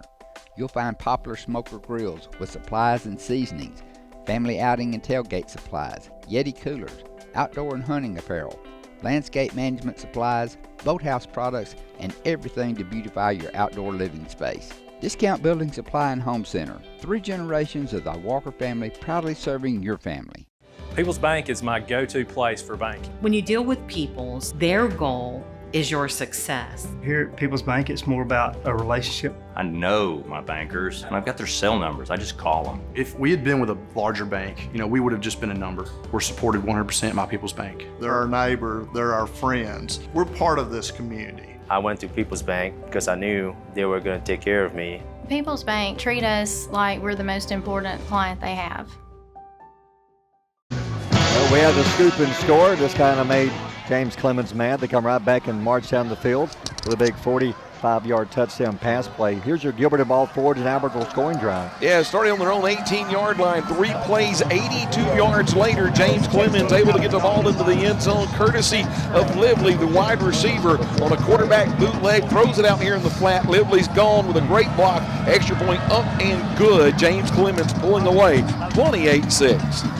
And we do see Parker Gibson standing on the sideline. We'll see if he's going to get to come back in when the Aggies get back on the field offensively. Here's the kick, high kick, fairly short again, returnable. Dez, I think it's Dez, 15-yard line, 20, 25, 1, 2, 3. Jets will bring him down. Dez, good return to the 29. And that's where we'll start first down and 10. Hey, Barry, talk about playoff scenarios. We know that Austin's the region champs, right? James Clements is winning in this game, but James Clements needed Sparkman to get beat by Florence. Florence is winning their game 10-0, and then Bob Jones, if they're able to beat Huntsville, they get in, and Sparkman's out. Bob Jones up right now 24-7 over Huntsville. Sparkman could have started this night in the playoffs and end at number 5. Well, Parker Gibson back on the field. Good to see him. Hopefully just the breath knocked out of him moments ago. One man wide left, movement, flag. There's our time. Yep. Aggie offense moves again. We've had quite a few of these tonight, Chris. Yeah, that'll be the 5th one. I was going to say, guys, they've gotten our offensive line several times when they're doing that stem thing. Credit the offensive line that time. They did not move. It was one of these athletic guys on the outside, and he's just gotten pulled out, and he's getting a talking to. First and 15, we're back it up 5. On the 24-yard line, hands off to Laredo. Laredo cuts to the middle, going down, back to the line of scrimmage. Nothing at all there. It'll be 2nd and 15. Keith, right now, looks like James Clements is just walking more players up into the box than we have blockers right now. If you get past us, that's fine. We think we have enough athleticism on the back end to make the tackles. Just nowhere for Jordan Laredo to go that time. Yeah, if we've got time, it's set up to where we can throw it downfield. The thing is finding that time, and we really don't have it the way they can rush the passer. Laredo comes out right there a little banged up. You've got Rich Revolt coming in. First time we've seen him in a few weeks after that ankle injury. I'll get an update on Laredo. All right, 2nd down and 15. After the 5-yard penalty moments ago, Parker turns, hands off to Rich. Hits same play, same result. They're trying the middle, nothing doing, no movement at all, no gain, 3rd and 15. And it looks like James Clements is going to call a timeout so that they can preserve a little bit of this second quarter clock and maybe put some more points on the board. But Barry, go back to what you were just saying. Earlier in the game, the middle part of that offensive line was able to move James Clements around, and Albertville was able to make some hay right there. Looks like the defensive coordinator across the way made some adjustments. It's just not there right now. No, the defense, their D-line is whipping our offensive line right now. Another score, Oaks Bluff leads Adiana 28-0. One more week of football will be in Guntersville coming up next Friday night. And whoever report of Guntersville, Douglas, haven't seen that score yet, but Boaz and Arab. Arab is leading Boaz, you say 14-7? Yeah, they got Guntersville 14-0 over Douglas right now. Alexandria leading Etowah 14-0. Austin all over Grissom 35-6. Arab up now 21-7. That game in the second quarter. 5 up 21-0 on Geraldine. Yeah, not looking good there. And then just trying to see. Like road game. Our first playoff game. Oh, yeah. Sardis is winning 27-6. All right, here we go. 3rd down 15. 2:54 to go on the half. Parker out of the gun and a whistle. I think the defender may have gotten the neutral zone. It says there, I don't see, where's the flag? Or yeah, there it is. It's here on the sideline in front of us. Yeah, that's it. When they did that shift and they brought the linebacker up, I thought he was really, really close, but they're saying that he lined up in the neutral zone. It actually makes it kind of sort of a manageable 3rd down now, Barry, for Parker Gibson. We get 5 back. It'll be 3rd down 10 as they mark it off. 28-6. James Clements on top. Parker rolls to the side. Dez, good catch. Cuts. 35, 40. Diving. He's got enough, I believe. Good run after the catch by Dez, and a good throw by Parker. 1st down, Albertville. Boy, you talk about, you said it, Barry. Parker Gibson's got pressure in his face, knows where he's going to go, able to get the ball to Dez, who then able to out-duel one of the defenders, gets north and south, needed 10, gained 11, 1st down. Clock running, 41-yard line, hands off to Rich. They're going to swarm tackle him. They're going to drive him back inside the 20 or 30-yard line, but they're going to give him forward progress. Still going to be a loss. They're going to mark him around the 36, so a loss of about 5. Yep. Barry, I'm sorry. Go ahead. Do what now? Oh, I thought you were fixing to say something. No, I was trying to get away from a football player. He was saying something. I was trying to hide the mic. Barry, you said it really, really well a while ago. Right now, they have done some things up front. Yeah. They're doing some twists. They're doing some slants. They're doing some pinches. They're bringing extra men. And there's just nowhere to go. Tough sledding for the running game that was there earlier in the game. And as you said it, now a loss of about 5 or 6 on first down. Second and 15, under 2 minutes to go on the half. On our 36-yard line, Parker turns back to pass. Pressure's coming, and they stop everything. We may have had a wide receiver on the far side left a little early, Barry, which I think Parker's happy with that because he was about to be thrown back like a rag doll. That defensive end that's going to be playing Division II football was fixing to line Parker up. And bless his heart, Parker's already taken one hard lick too many in the first half. Sure has. So it is against the Aggies. They'll back it up. So now another penalty back to the 31. Got to go to the second and 20, we'll call it, with 4:47 to go in the half. Guys, looks like G-Man's in at running back. One thing we've not done on offense tonight, correct me if I'm wrong, has Hunter caught a ball tonight? I don't think so. The one they threw to him, they threw it behind him, and it was picked off. Yeah, we've got to get the ball in his hands. So here we go. It'll be second down and 20. Parker, 3 receivers right side. Here they come. He's got to unload in a hurry. Hands off to G-Man instead, right up the middle. He's got something out of it, but it's not enough. A gain of about 5. There's another flag in the middle of the pile. Right in the middle. You would think either a face mask or a holding on Albertville, one of the two. Be interested to see what this is. It came from the umpire. Probably face mask. Because you really don't have a chance to hold because there's 3 linemen there. Yeah, it is going to be a holding, or excuse me, it's going to be a face mask. Yeah, against James Clements. So we'll get an extra down. They'll mark it off. It's going to be third down now and 11. Well, kind of a accidental face mask, Barry. It's kind of like his face ran into your hand more than anything, Keith, more than you grabbing it. So we have a timeout. We'll take a timeout with 1:39 to go on the half. James Clements up 28-6. You're listening to Aggie Football on Power 107.5. Save big, sell bigger. Now list your home for 2% with RE/MAX Guntersville and RE/MAX Heritage in Arab as they've embraced the new changes in real estate. Call the number on the screen to talk with an agent to find out how you can now keep more of what's yours by listing your home for 2%. Discover the difference with RE/MAX, one of the most trusted names in real estate, where you know you're always getting quality service. Make that call today to start your 2% listing where you'll keep more of what's yours and save big, sell bigger. Coming out of the timeout, it'll be second down and 11.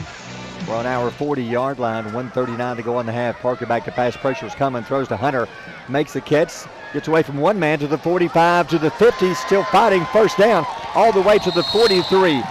Hunter Smith got all of that on his own. A great run by Hunter. That's a great job. They invited the defensive front that's been trying to get after Parker Gibson. Parker kept retreating, and then Hunter Smith runs underneath his offensive lineman. Parker's able to make the connection on a wide receiver screen, north and south. Needed 10, gained about 17, first down. Finally got the ball into his hands. He did something with it, driving on the 43 with 1:12 to go on the half. Parker back to pass, has time. Now pressure, rolls to his left. He is considering running. He's going to throw back to the middle.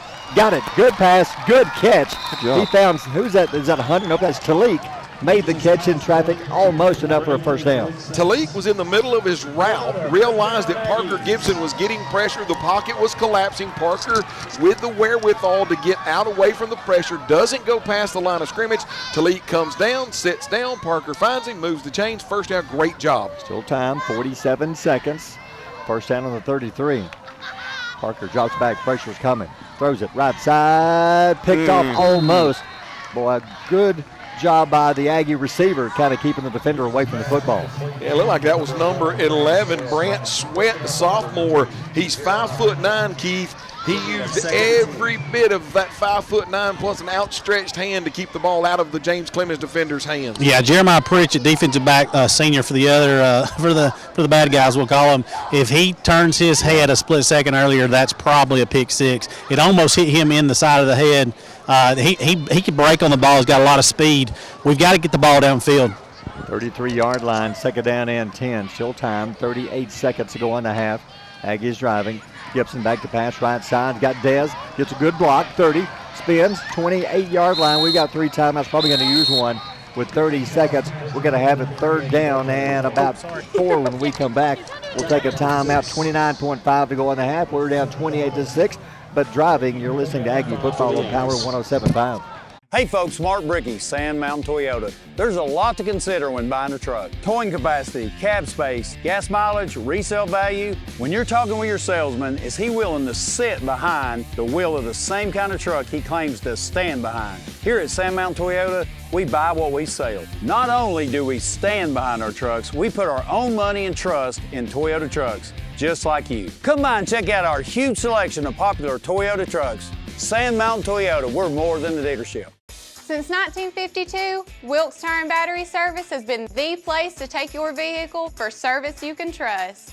Our family takes pride in carrying on the tradition of providing great service, working with integrity, and giving back to the community. For tires, batteries, auto services, and more, choose the people you can trust. With 10 locations to serve you, including Albertville and Gunnersville, at Wilkes Tire and Battery Service, we get you started and keep you going. You'll like banking at People's Independent Bank and PIB Mortgage. Here, you'll receive a high level of personal service, a full array of accounts and services, a variety of mortgage loans, local loan decisions, and you will see active corporate citizenship throughout our footprint. Step up to true community banking at People's Independent Bank. www.pibonline.com. Member FDIC, Equal Housing Lender. NMLS number 466340. Your local Foodland Market. Your store for everyday low prices and weekly specials with savings on every aisle and friendly customer service throughout the store. We sell only the best USDA inspected meats. Our trained meat cutters offer fresh cut meats to your specification. Our fruits and vegetables are always fresh, quality and variety you deserve every day. Your local Foodland Market, where savings plus service plus selection equals satisfaction. Foodland, your football tailgating headquarters. It'll be nice to have a touchdown to finish the half here. It's 28-6, but we're driving. 29.5 to go in the half, and we're looking at third down and 5, and we're on their 28-yard line.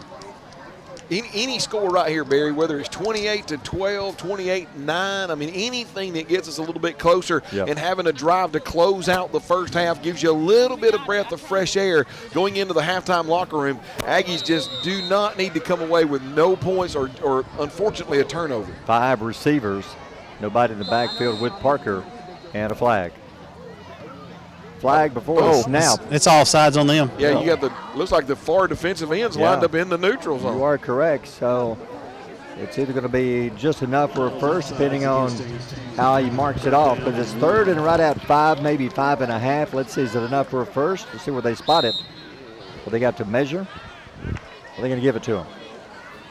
Looks like say, nope. They're going to have a conference. They're not sure if they may have to measure. Have we seen anybody measure this year? Nope. They've kind of gotten away from that. They have. He said first down. I think they charge extra when they have to bring the chain Me down. too. So they will not measure, so they say, yeah, it's close enough. Yeah. I mean, it's 28-6. Give it to us. Depends if you're right-eyed or left-eyed. We're 0-8. Come on. Gibson back to pass. Throws a little bit high. That was a little too high to handle. Dez was about 5 yards in front of him. He threw a bullet through his hands, incomplete. Yeah, it was just kind of a quick hitch route. Dez goes out about 6 yards, slams on the brakes, turns around. Parker's got pressure coming from the far side. Got to get rid of it in a hurry. And as you said, Barry, that one had a lot of mustard on it. Went right through the hands of the wideout. Guys, real quick, if they will throw it to Hunter and he'll run a skinny post, this is a touchdown. Second down and 10. We'll try again. 23-yard line. Again, 5 receivers. Here comes pressure. Throws. That one is knocked down the line of scrimmage. Parker was throwing it short again. Now it's third down.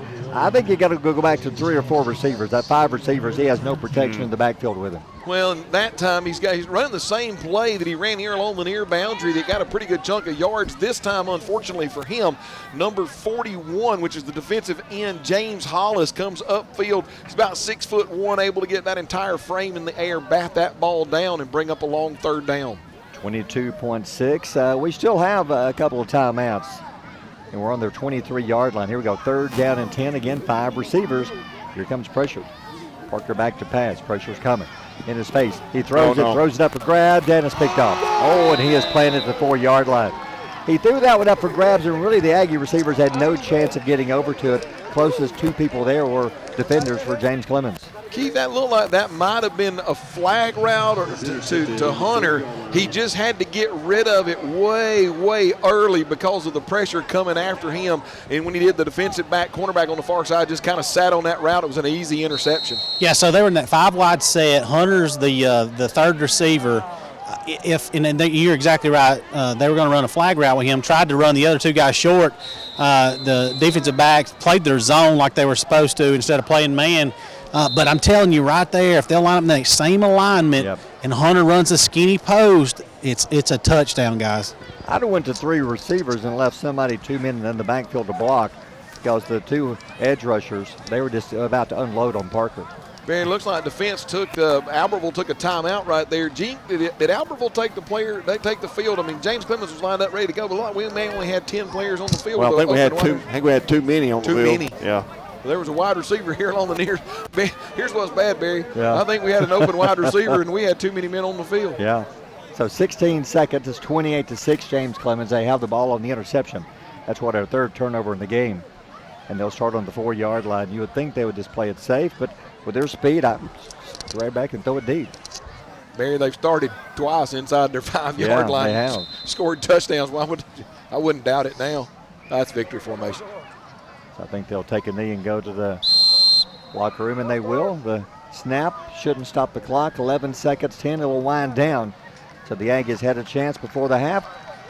Couldn't get it in the end zone, and the clock will wind down, and the first half is over. We'll take a timeout. After 1.5, James Clements on top, 28-6. You're listening to Aggie Football on Power 107.5. Horizon Communications archives of local high school sports and school programs now spans decades and generations, covering multiple sports and programs. DVDs of these memorable events make the perfect gift for any occasion, and the cost is simple and affordable. The first game or program DVD is $20, the second game or program is $15, and then any others are only $10 each, all on their own individual DVD.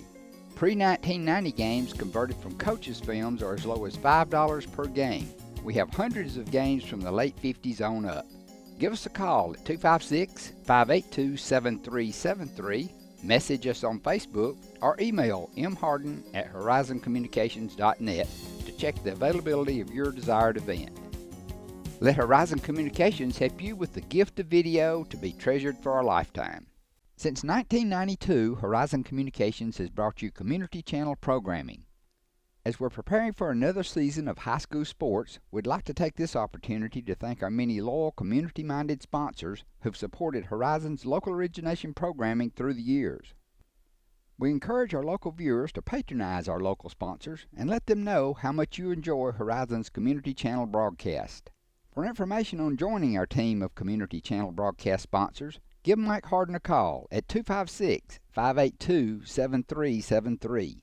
The Albertville High School Band is under the direction of Dr. Taylor Cash, Aaron Saxon, Josh Anderson, Nathan Heskew, and Elena Garrett. The color guard instructors are Ansley Cash and Melanie Oliver. The dance line instructor is Lindsay Beck, and the percussion instructor is Brian Crawford. Tonight, we are proud to present our 2024 show titled Crazy in Love. We began with All of Me by John Legend and continue the opener with Fall Into Me by Forrest Black. The show continues with I Am Yours by Andy Grammer and our percussion feature Crazy in Love by Beyonce. We will conclude our show with Can't Help Falling in Love by Elvis Presley.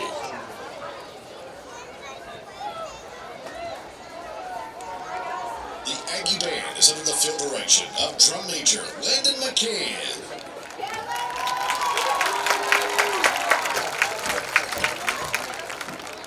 Ladies and gentlemen, we proudly present the award-winning Albertville High School Aggie Band.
Save big, sell bigger. Now list your home for 2% with RE/MAX Guntersville and RE/MAX Heritage in Arab as they've embraced the new changes in real estate. Call the number on the screen to talk with an agent to find out how you can now keep more of what's yours by listing your home for 2%. Discover the difference with RE/MAX, one of the most trusted names in real estate, where you know you're always getting quality service. Make that call today to start your 2% listing where you'll keep more of what's yours and save big, sell bigger. Since 1956 and through 3 generations, the C.A. Langford Company has provided crushed limestone, sand, asphalt, and more. From large commercial projects to small jobs and residential needs. For products and services information, call 582-5723 or visit their informative website, calangford.company. Everything that we do, we try to do the right thing, own our core values and in our statement of purpose. That's the way we live each day.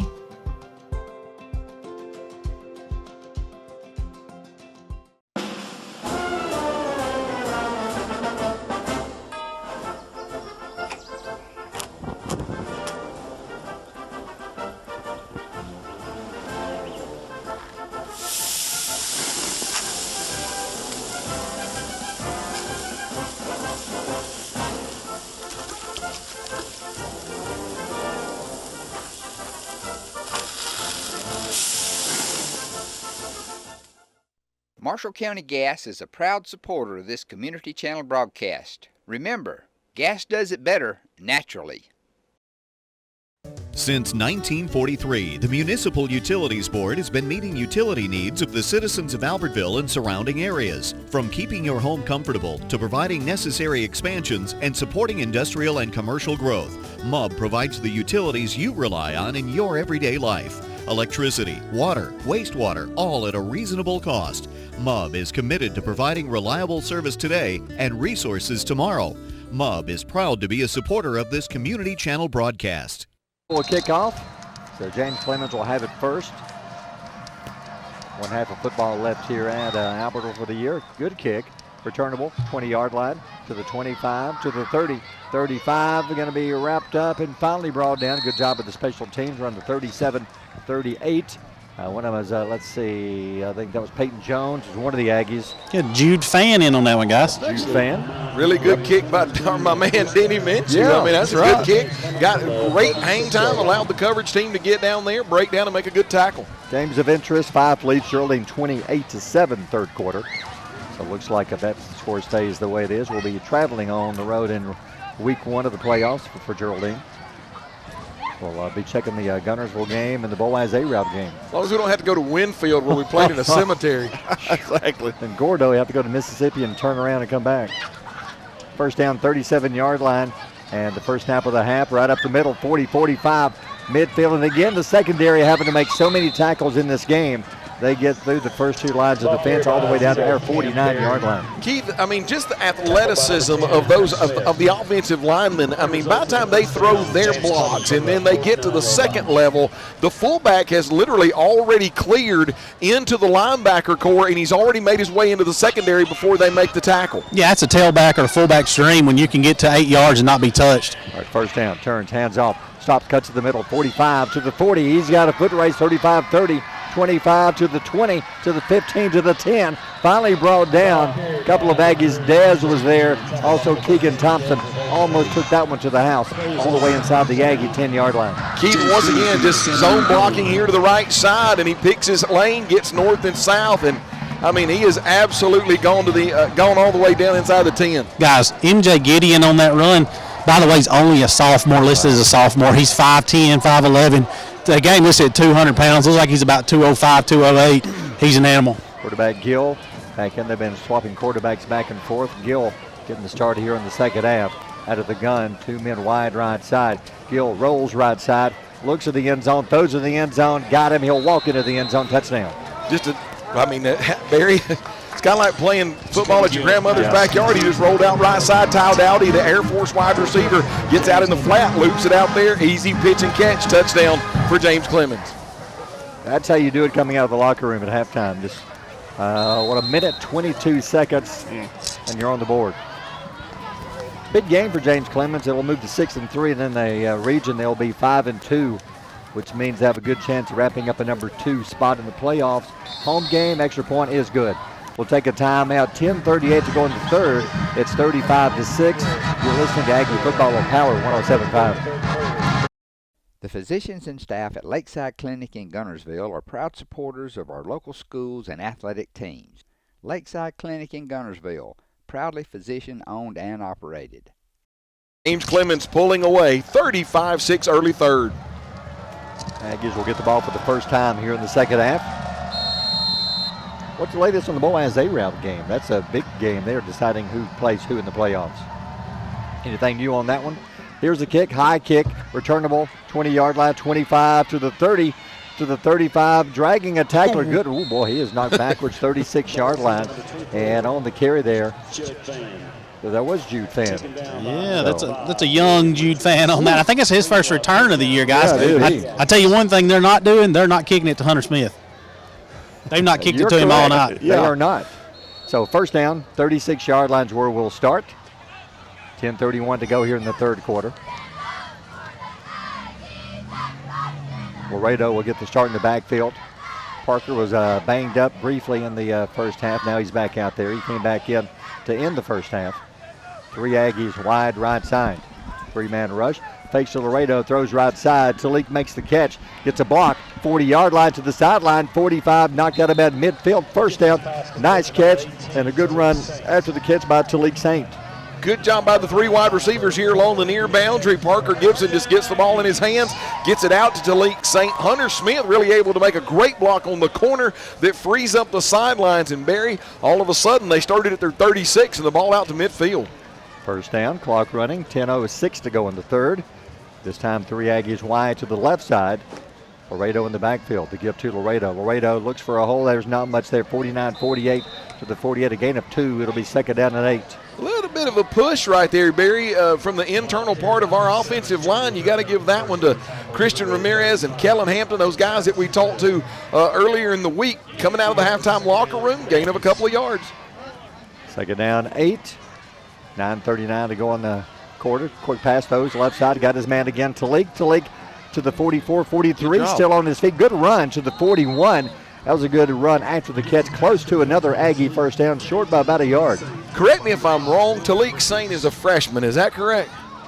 He is a sophomore. He's a sophomore. Yeah. He's going to be special in the next 2 years, guys. I mean, they're getting the ball out to him in space, and he's just doing things with his body and making people miss.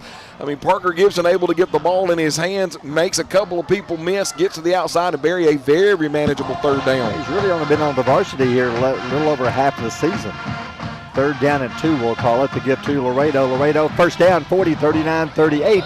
Good job on the left side of the Aggie line, and Laredo picks up another Aggie first down. Some of our old people, Keith, you said you were old a while ago, will remember a Miami running back named Larry Zonka.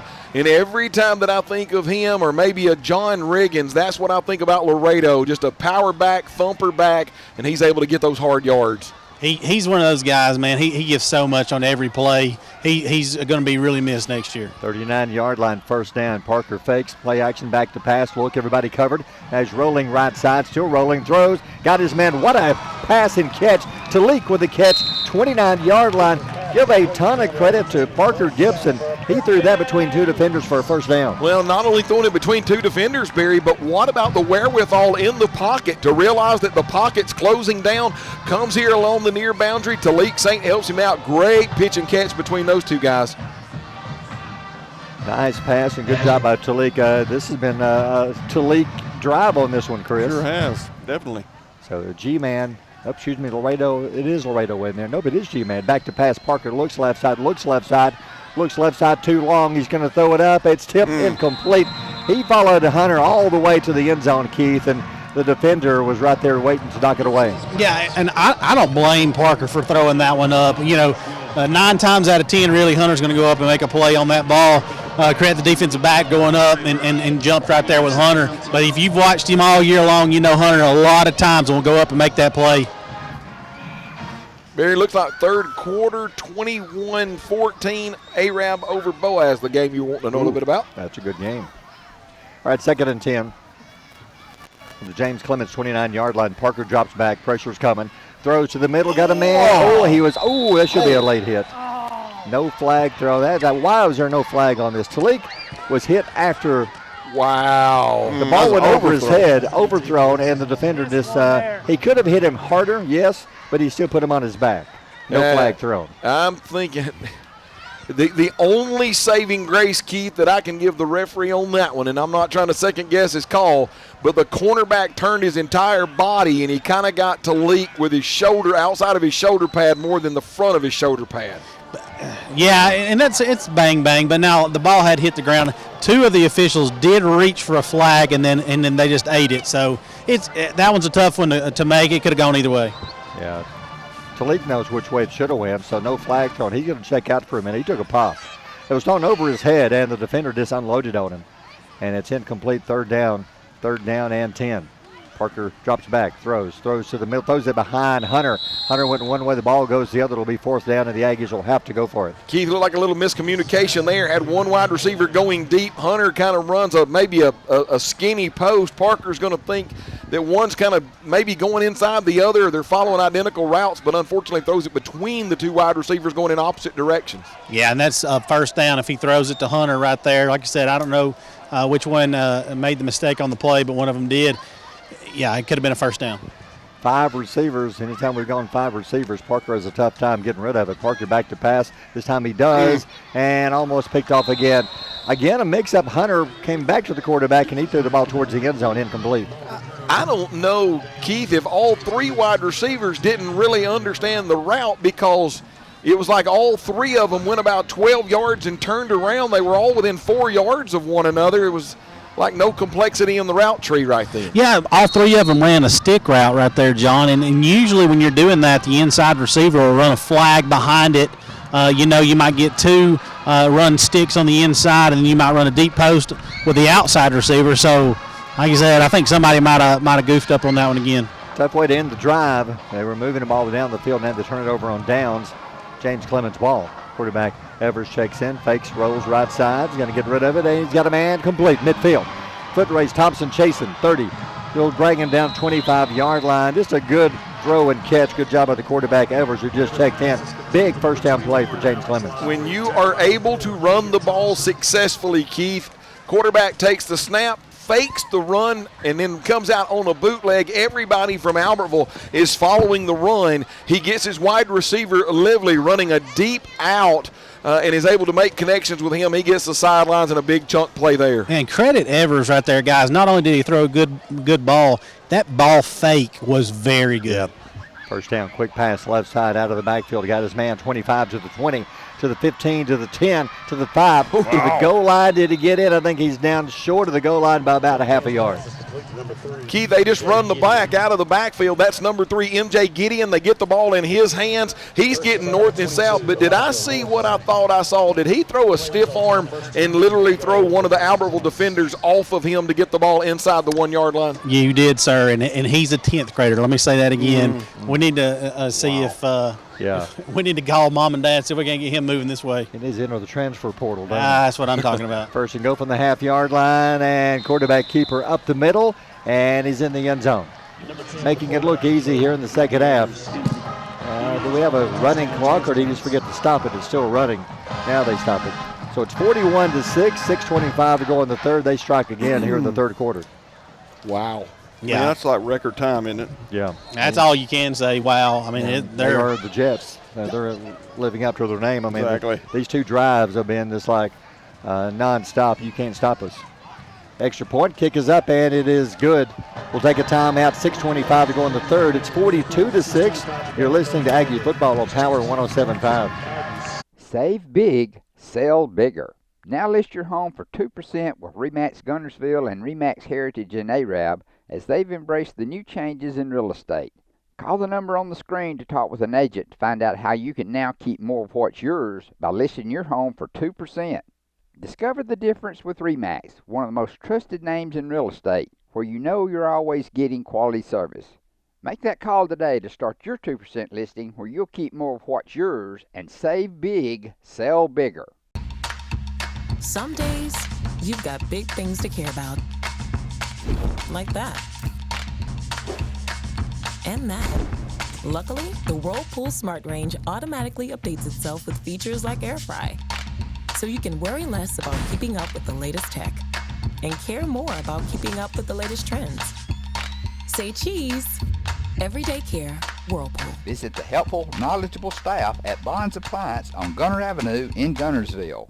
Family-owned and operated Discount Building Supply in Warrenton is a whole lot more than building supplies and hardware. Stop by and browse their 130,000 square foot home center. You'll find popular smoker grills with supplies and seasonings, family outing and tailgate supplies, Yeti coolers, outdoor and hunting apparel, landscape management supplies, boathouse products, and everything to beautify your outdoor living space. Discount Building Supply and Home Center. 3 generations of the Walker family proudly serving your family. People's Bank is my go-to place for banking. When you deal with People's, their goal is your success. Here at People's Bank, it's more about a relationship. I know my bankers, and I've got their cell numbers. I just call them. If we had been with a larger bank, we would have just been a number. We're supported 100% by People's Bank. They're our neighbor, they're our friends. We're part of this community. I went to People's Bank because I knew they were going to take care of me. People's Bank treat us like we're the most important client they have. Clements, they've come out here of the second half saying this game is over. They lead this one 42-6. Geraldine beat 5 last year. I think they still remember that. It's 42-7 now in the third quarter or fourth quarter now. Wow. Coach Benefield remembered it anyway. Yeah. All right, here's the kick. High kick, deep kick this time. Hunter backing up to his 5. Here he comes to the 10, to the 15, to the 20. Gets away from one man, over the 20, 25, going down 26-yard line. Good return by Hunter. First down Aggies around the 26-yard line. Was a good return. Good kick. Took him inside the 10-yard line, able to bring it out all the way to the 26-yard line. That's a good return for Hunter Smith and gives a little bit of breathing room for Parker Gibson in the offense. Guys, real quick, I got to brag on him. Okay. Hunter Smith. I know we've said his name a ton this year, and he's probably the best player we have on our team. Not probably about it. Hunter Smith could play for any team that we've played this year. Yeah. As good as the teams are that we play in 7A, Hunter Smith could play and probably start for every team. You are correct. The young man is an animal. I would love to see him go to the next level and play. Sure would. All right, back to the action. Head up to Laredo. He hits a lot. He's running hard. He gives you a hard run every time he hits. Still going, too. He's still going. They never actually got him down, but it's going to be a gain of about 2, almost 3 for Laredo. I actually had a chance to talk to Jordan not too long ago. He was over in my subdivision. We and I had a chit-chat there in the front yard for a little bit. He talks about he just likes playing running back. He likes that run, hard style, physical.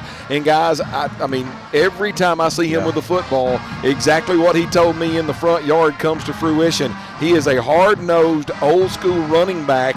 And right now he's mad at his shoulder pads, to be honest with you, because one of them looks to be broke. But, I'll take 1,000,000 Jordan Laredos on my team. Sure will.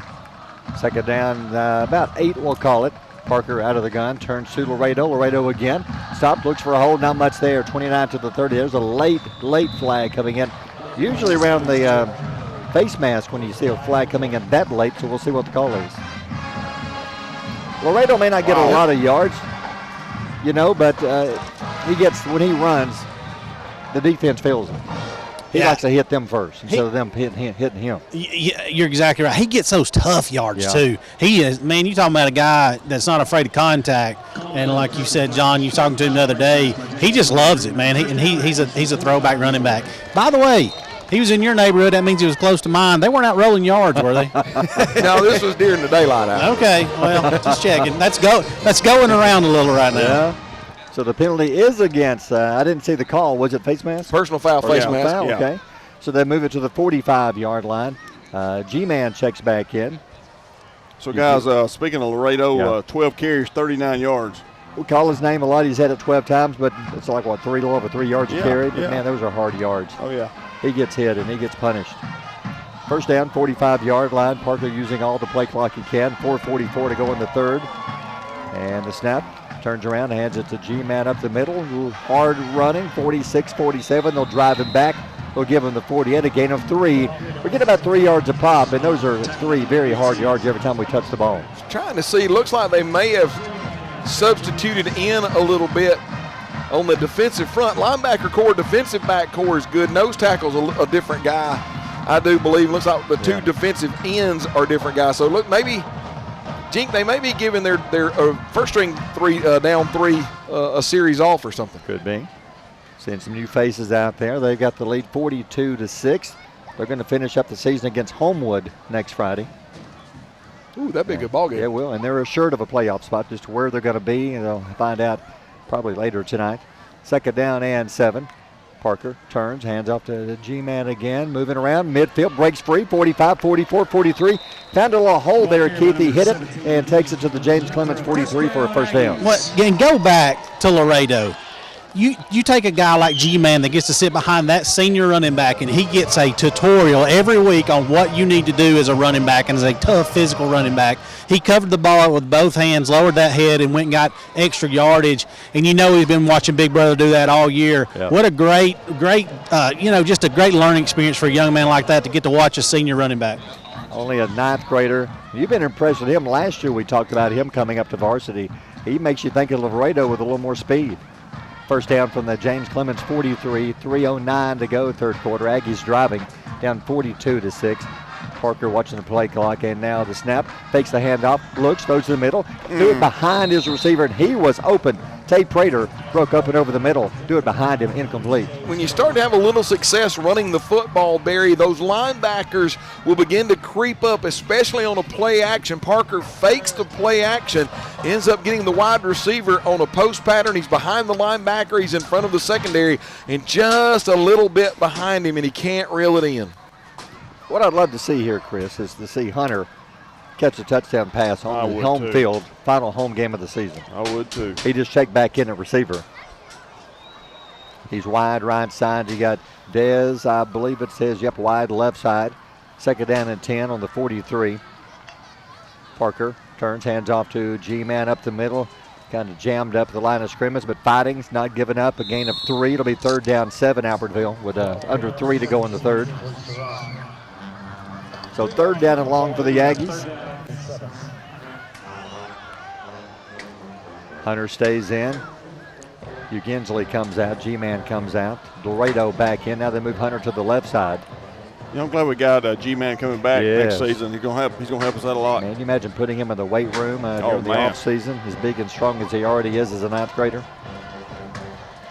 He could do some damage next year. He's listed as 5'9", 210. But still with speed. 3rd down 7, Albertville. Hands off. Nope. Fake to Laredo. Throws. Ooh, almost picked off. Hunter was open, but the defender got his hand on it. Incomplete. 4th down and 7. I think you got to go for it here.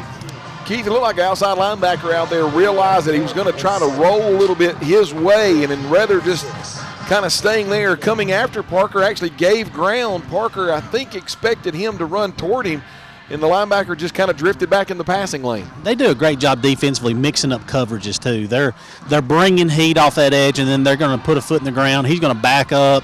They mix a lot of things up. Guy, you're talking about a young, moving some young guys in, John, earlier. Jacob Hopkins for them, number 45, defensive lineman. He's a 10th grader, 6'2", 230. 4th and 7, back to pass Parker, and they stop everything. I think we ended up, the defensive line did that shift again, and I think we had one of our interior offensive linemen that moved, Barry.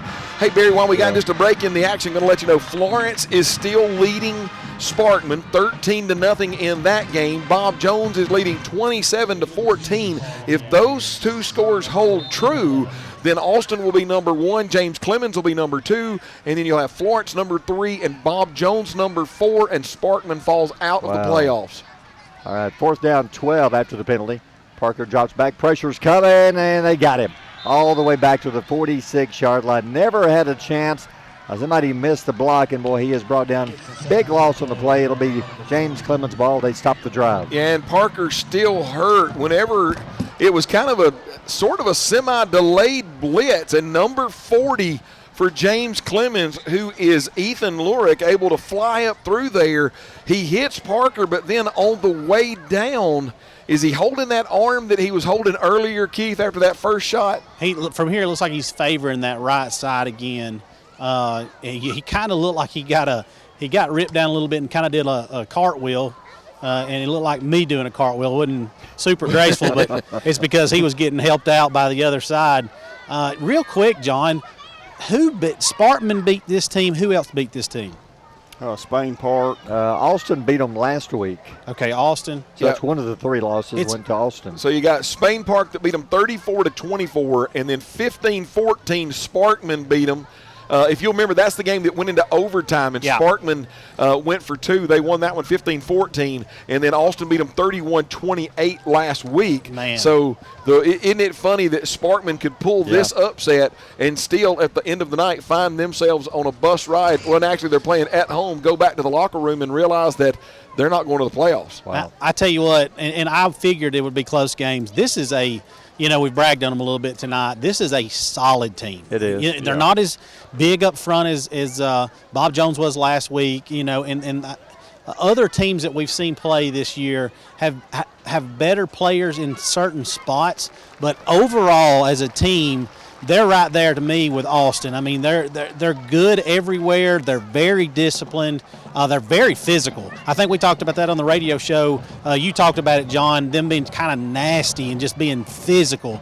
And the way they can run the zone and run the stretch play and the way they run the football, I tell you what, man, if they get in the playoffs and maybe make some noise. Parker's walking off the field, but it looks like maybe he's kind of grabbing like his right shoulder, like his right collarbone. I'm not sure what happened. But they're going to walk him under the medical tent. Back to the action. James Clements, quick pass, throws left side, makes the catch, fighting for yards at the 44-yard line, a gain of a couple, maybe 3 yards. See if we have any new Aggies coming into the game. We'll check some numbers. It's going to be second down and long. Trying to see number 79. He started that possession, which is Kevin Bravo, but now he's quickly checked out and in checks Christian Ramirez back into that nose tackle position. Hunter Alford was in, checked out. It's going to be second down and 7. 1:29 to go third quarter. James Clemens up 42-6 with the ball. Quarterback Gill hands off, trying to find room left side and going nowhere. Good job again. I tell you, Salik Saint, we talk about him playing receiver. He's also doing a great job as a defender.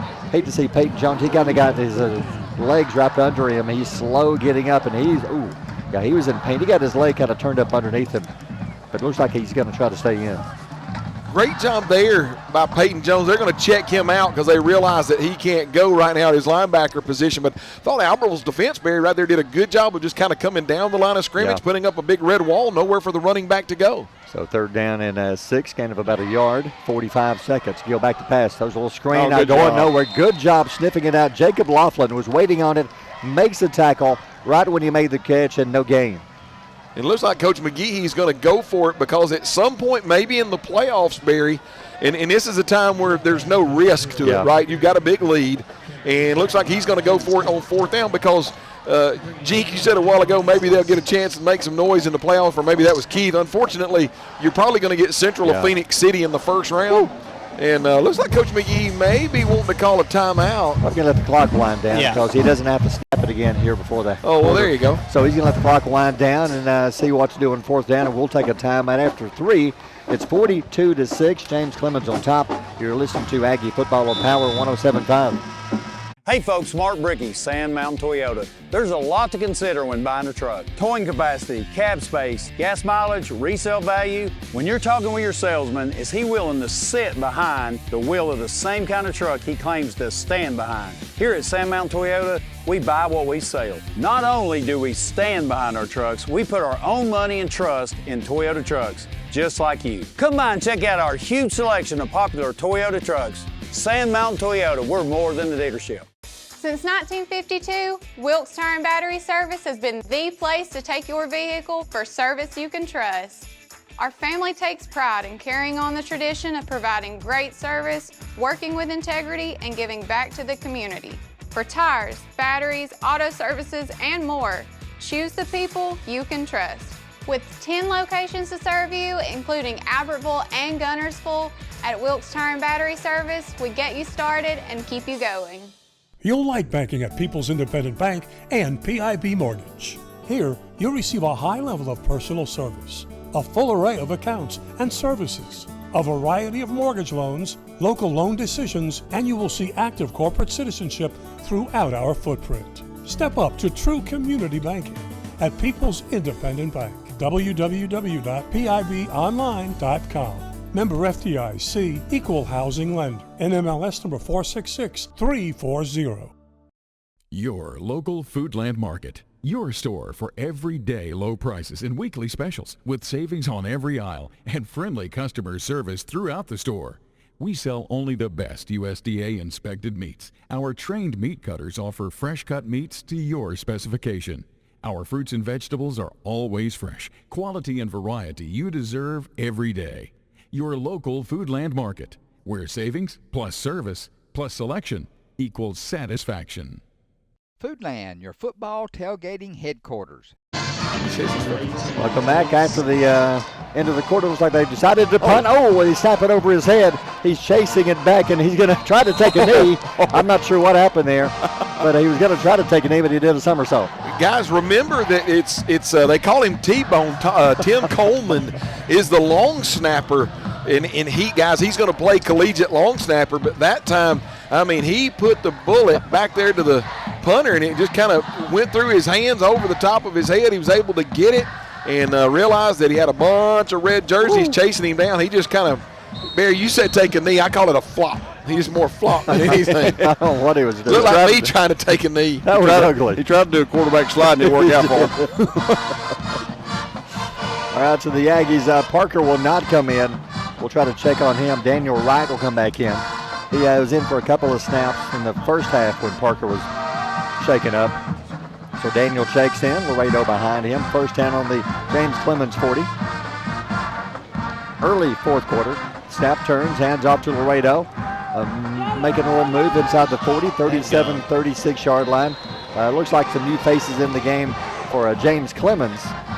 And it's a gain by Laredo of about 7 yards. Wow. Keith, did he fumble that ball and one of our guys pick it up and go another 4 yards with it? He did. It looked like our freshman left tackle picked that one up and finished that runoff. Are you telling me that a big hog molly's going? Jink, that name better be in the stat sheet. I'm just saying. What's the number? I get it. 77. There you go. So Ferdinand who was it? Ray Patterson better be on that stat sheet. I'm going to give him 4 yards. 4 yards. So it's second down and 3. You better not cheat, my big boy down there now. Oh, you skinny people. Yeah, it looks like James Clements bringing in some new faces. Second and 3 on the James Clements 33-yard line. Daniel Wright in the game. Daniel, the senior, turns, hands off to G-Man, lowers his head, fighting for a first down. He's going to be close, maybe half a yard short. It's going to be third down and short for Albertville. Ooh, he kind of got a bad spot, Barry. Yeah. They're going to give it a full yard. Jink, looks like the new guys, that are getting in there a little bit here, a little bit there. Instead of trying to tackle first, they're trying to rip that ball loose. Yeah. Oh, they're going to make number 29 run off the field because looks like he's got an equipment infraction. Okay. Yeah. So third down in the yard. Under 11 to go in the game. Aggies down 42-6. 6 points coming from a defensive touchdown, a scoop and score. Daniel Wright in the quarterback, replacing Parker Gibson, shaking up last possession. Using all the clock they can. Wow, they must have started the game clock play clock back to about a minute. Well, they did because when they sent that kid off for the equipment infraction, they get to start the play over again. So 10-17 to go in the game. Love to see an offensive touchdown here. I would want to put Hunter Smith back in there and give Hunter a chance to catch a touchdown here on senior night, last home game on the field here in Albertville. Daniel Wright ready. Daniel turns, hands off to G-Man, lowers his head. He's going to get the first down. Good run inside the 26, almost 25. First down, Albertville. Hey, John, real quick. I was just talking to Buck down here about G-Man, and he says that he's, first of all, a fantastic kid. Great kid in the weight room. He's a well-behaved kid in the classroom. And he's only played football 1 year. They got him out for his 8th grade year. Wow. Didn't play in 7th grade. And he says he's really just learning. Doesn't know a whole lot about the game of football. And they say that in practice, when he can kind of get a little timid under the lights on Friday nights, but in practice, guys, he's just running over folks and looks fantastic. Got a really bright future. First down from the 26-yard line. Right hands off to G-Man again. 24, 23, a gain of a couple right off the left side. You know, Barry, last week it was the right side of the offensive line that was getting a little bit of movement. Right now, looks like it's the left side of this offensive line. Yeah. Maddox Beck over here on this side. You got number 77, freshman Bray Patterson, and they've been able to kind of move some people around. Number, was it 79 right there? Kevin Bravo doing a good job of moving some people around. And Keith, you alluded to it. I mean, G-Man running hard. I have to let Daniel throw one. Second down and 7. Daniel turns, heads off to Laredo. Sidesteps one man, stays on his feet, fighting to the 23. Give him maybe a yard. It'll be a 3rd down and long with 8:21 to go here. So it looks like the same Aggies out there, really no new faces other than the quarterback. Any word on Parker Gibson, Keith? Does he look okay? Walking that way right now, guys. He's under the tent still. Gotcha. Looks like it is in that collarbone, right shoulder area right now, just kind of maybe getting some ice. Got to wonder if maybe CJ can. He was cleared to play this week, but didn't have enough practice time, so maybe he can be ready for next Friday against Guntersville. We'll see. 3rd down, 7. 7:51 to go in the game. From the 22-yard line, Daniel turns, hands off to Laredo. Tries to bounce it around the end. He doesn't have enough speed to do that. They're going to drop him for a loss back to the original line of scrimmage. It'll be 4th down and about 10. Seems like Albertville, the strength of their team right now is that offensive line running between those tackles. This time I think it was just a stretch play trying to get Laredo outside. And guys, we just don't have the speed against that James Clements defense to turn the corner. So it's 4th and 11 are going to go. 7:19 left in the game. One more game next week. Last report, Guntersville and Guntersville and Douglas. Guntersville in front. A-Rab was leading Boaz, I believe 21-17, early 4th quarter. 4th down, 11. One man wide left side, that's Sweat. Daniel back to pass, drops it, picks it up, now rolling to his left, he better hurry, and he's going down.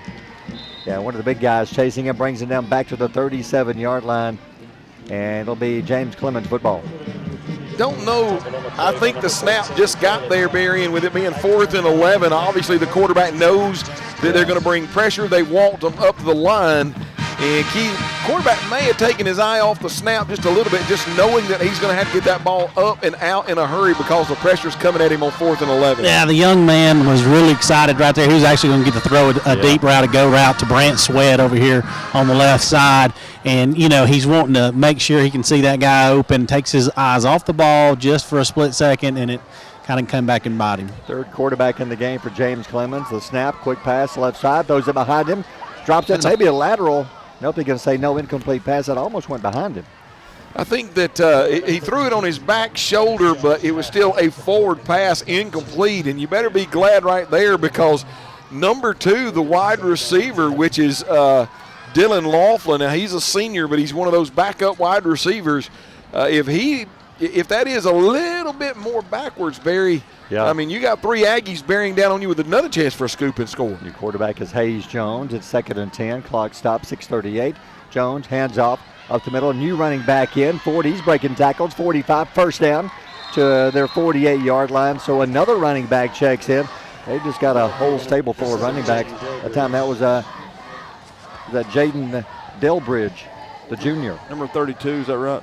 37. 37. Yeah, 37. Yep, 5'4", 140 pounds, Barry. I'd love to get a really – wow. I'll bet every dime I got he's not 140 pounds. I can tell you that right now. What was his last name? Delbridge. Delbridge. Yeah. Okay. Yeah. So it's 1st and 10, 48-yard line. Clock running, under 6 to go in the game. 3 men wide left, hands off to Delbridge up the middle. Midfield, Aggies will stand him up. First Aggie on the tackle was Draven Hendricks. I was going to say, guys, from y'all's view, we got some younger players out there if y'all want to get some numbers out. Trying to see. The only one I see is Hendricks. Hugh Fan is out there. 84 is out there. No, is that 64? I think it's 64. Maybe Michael Berghoff, one of the seniors. Is he on the line? I can't tell. Got Jesse Gonzalez that checked in just outside linebacker. Yep. So it's 2nd down and about 7. High snap, pulls it down, hands off to Delbridge to the 45, fighting to the 41-yard line. 1st down. Barry, you've got some of those James Clemens. They're kind of subbing some of their offensive linemen out there now, but Keith, it doesn't look like they're missing a beat on that zone blocking. You can tell that that's their bread and butter, even their younger guys. have really been drilled on how to run that thing. I'm impressed with it. I really like that style of running the football. A little update on Parker. He's not being iced right now. I think he might just sit the rest of this one out, hopefully get him back for next week. High snap, pulls it down, hands off, hits the middle. Aggies are, slinging him down. How about that tackle? Is that Jude fan? Yeah, it was Jude. Yep. Good job of Jude. Also, one of the other Aggies shaking in at the time was Landon Beard, number 61, checked in the game. So Jude fan, guys, he was injured early in the season. Sure was. He came back, I believe, last week. As Peyton Hall, a ninth grader, checks in the game, number 65. So getting some new faces on the D-line. 4:16 to go on the game. Number 60, Landon Bearden, just checked in, checked out. Looks like they're kind of doing some mass subs now, guys. Quarterback turns, hands off to the 40, fighting to the 36, 35, 34, close to another first down. It'll be third down coming up. Third down and short for James Clements. Delbridge, like I said, it says he weighs 140 pounds, Barry, but when he goes flying up in the midst of those zone blockers, I mean, he's able to hit the back of those guys, and then it's kind of a rugby scrum forward for another 2 or 3 yards. He's a very powerful running back. Third down and about 2, they'll call it. 3:39 to go in the game. They're on our 34-yard line. Simply turns, hands off, right side, stops, cuts, 30, 28. Good job of the Aggies making the tackle, I believe. I think that was Isaiah Gomez on the tackle. Isaiah doing a good job coming up there from his linebacker position, slides down the line of scrimmage, able to see Delbridge, and does a good job, Barry, of coming up and meeting him in the hole and making a tackle. I think he needed about 3 yards, maybe he got 4.5, but still Gomez coming up to make a good tackle. Now the fourth quarterback comes in, number 12, Wyatt Willie. I'll tell you another guy that's in right now, guys. Wyatt Stop Willie? it. Stop Okay. it. Number 34, Tucker Teat, is in the game right now. Wow. What are the odds of that? Handoff up the middle to the 28-yard. I will say this, Tucker Teat's younger sister, one of his younger sisters, Ellie, is one of the most athletic little girls I've ever seen in my life. I think she's either 10 or 11. She's my Savannah's age. And, man, I'm telling you what, she is a special little athlete and really tears it up. Older brother's as athletic as she is. Second down and 9. Y'all got to stop it up there. Stop it. Hands off to Delbridge, the left side. The ball is loose. I think the Aggies, do they have it as they're diving for it over by the sideline? Did we recover before it went out of bounds? Yep. Good job at coming up. I believe that's Keegan Thompson recovering the fumble. Yeah, he was. I couldn't see who's tripped the ball away, but good job at Keegan. And another Aggie that checked in that time was Gomez, but he checked back out, but we already called his name. But good to see some young Aggies in there that time. Here's another one. I didn't see him come in. That's Owen Booker, number 80, was in on the play. Keegan Thompson did a really, really good job because it looked like the other wide receiver for James Clements, who was coming back, was trying to bat that ball out of bounds. Keegan was able to, kind of like you do in basketball, Barry, shield him with the body and fall on the ball right before it went out of bounds. Good job there by the defense to turn away the James Clements offense. See if there's some new Aggie linemen coming in. I don't think so. There's Christian Ramirez. Nope, he stays in. Kellen Hampton stays in. Daniel Wright stays in a quarterback with 2:17 to go on the game. Daniel turns, hands it to Laredo. Laredo looks for some room. 25, good hard run to the 29-yard line. Looks like the receivers stay pretty much the same. G-Man comes back in. As hard as Laredo runs on the first time that he touches the ball in the first quarter, Barry, he runs the ball as equally as hard. Game is not even close, and here in the fourth quarter, he's still running that ball. I think the young man, Keith, he's only really got one gear back there at running back. Yeah, and he knows nobody that he's afraid of. I mean, he just absolutely gets after it. Second down and 5 from the 29-yard line. Let Daniel throw the ball. Haven't seen him. He tried to earlier, but he was sacked. Second and 5.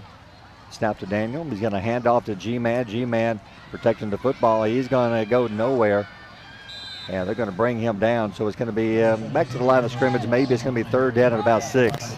Looked like we had a snap in the backfield, and then you had the quarterback turning, running back G-Man. And it looks like they just kind of had a little bit of a issue at the mesh point, Keith, and that kind of threw that play off, allowed James Clements to rally for a 1-yard loss. I'd love to see G-Man break one right here. Like you said, Barry, let Daniel Wright chunk one. Senior night. think Aiden Burns, number 72, goes up 70. Up at 74. You do have a Sadie 72 at right guard. Got you. So Aiden Burns also just checked in. 3rd down and 6. Daniel turns, hands off to G-Man again, right side, hits a man, stands him up, and drives him back to the 30. It's going to be 4th down with, may not have to snap it again. That may be it, 35 seconds. I don't think they'll have to snap it again. And so senior night is going to be a tough one here in Albertville. Aggies will fall to 0-9 as they lose this one 42-6, almost exactly what happened last week score-wise, 42-7 last week. And the 6th this week came from a scoop and score by the defense. So a very good James Clements team will move to 6-3. They're assured of a playoff spot and probably wrapped up a home field playoff game, depending on what happens behind them tonight. It comes down to Sparkman and Florence, and so we'll have all that sorted out with the high school football scoreboard. As the clock winds down and the game is over, we'll take a timeout, come back with some stats, and talk to Coach Brown. Final score, James Clements wins this one 42-6. You're listening to Aggie Football on Power 107.5. Horizon Communications' archives of local high school sports and school programs now spans decades and generations, covering multiple sports and programs. DVDs of these memorable events make the perfect gift for any occasion, and the cost is simple and affordable. The first game or program DVD is $20, the second game or program is $15, and then any others are only $10 each, all on their own individual DVD. Pre-1990 games converted from coaches' films are as low as $5 per game. We have hundreds of games from the late 50s on up. Give us a call at 256-582-7373, message us on Facebook, or email mharden@horizoncommunications.net to check the availability of your desired event. Let Horizon Communications help you with the gift of video to be treasured for a lifetime. Since 1992, Horizon Communications has brought you community channel programming. As we're preparing for another season of high school sports, we'd like to take this opportunity to thank our many loyal community-minded sponsors who've supported Horizon's local origination programming through the years. We encourage our local viewers to patronize our local sponsors and let them know how much you enjoy Horizon's community channel broadcast. For information on joining our team of community channel broadcast sponsors, give Mike Harden a call at 256-582-7373.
Save big, sell bigger. Now list your home for 2% with RE/MAX Guntersville and RE/MAX Heritage in Arab as they've embraced the new changes in real estate.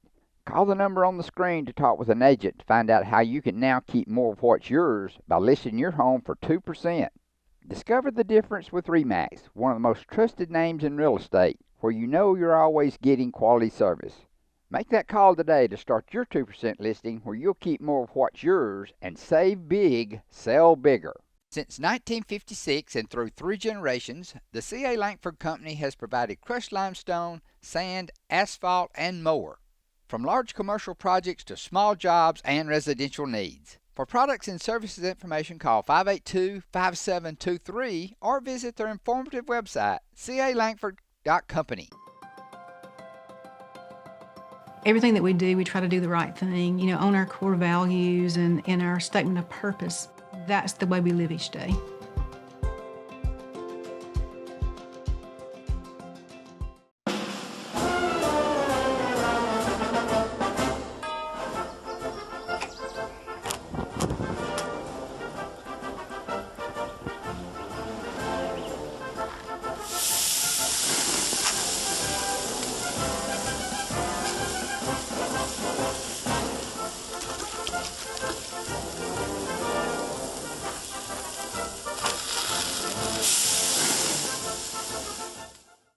Marshall County Gas is a proud supporter of this community channel broadcast. Remember, gas does it better naturally.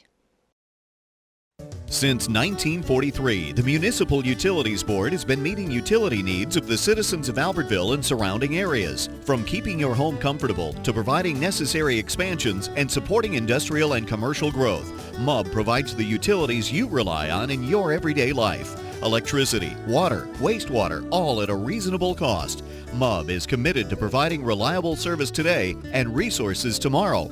MUB is proud to be a supporter of this community channel broadcast. Save big, sell bigger. Now list your home for 2% with RE/MAX Guntersville and RE/MAX Heritage in Arab as they've embraced the new changes in real estate. Call the number on the screen to talk with an agent to find out how you can now keep more of what's yours by listing your home for 2%. Discover the difference with RE/MAX, one of the most trusted names in real estate, where you know you're always getting quality service. Make that call today to start your 2% listing where you'll keep more of what's yours and save big, sell bigger. Some days, you've got big things to care about. Like that. And that. Luckily, the Whirlpool Smart Range automatically updates itself with features like Air Fry. So you can worry less about keeping up with the latest tech and care more about keeping up with the latest trends. Say cheese. Everyday care, Whirlpool. Visit the helpful, knowledgeable staff at Bond's Appliance on Gunner Avenue in Gunnersville. Family-owned and operated Discount Building Supply in Warrenton is a whole lot more than building supplies and hardware. Stop by and browse their 130,000 square foot home center. You'll find popular smoker grills with supplies and seasonings, family outing and tailgate supplies, Yeti coolers, outdoor and hunting apparel, landscape management supplies, boathouse products, and everything to beautify your outdoor living space. Discount Building Supply and Home Center. 3 generations of the Walker family proudly serving your family. People's Bank is my go-to place for banking. When you deal with People's, their goal is your success. Here at People's Bank, it's more about a relationship. I know my bankers, and I've got their cell numbers. I just call them. If we had been with a larger bank, we would have just been a number. We're supported 100% by People's Bank. They're our neighbor, they're our friends. We're part of this community. I went to People's Bank because I knew they were going to take care of me. People's Bank treat us like we're the most important client they have. The physicians and staff at Lakeside Clinic in Gunnersville are proud supporters of our local schools and athletic teams.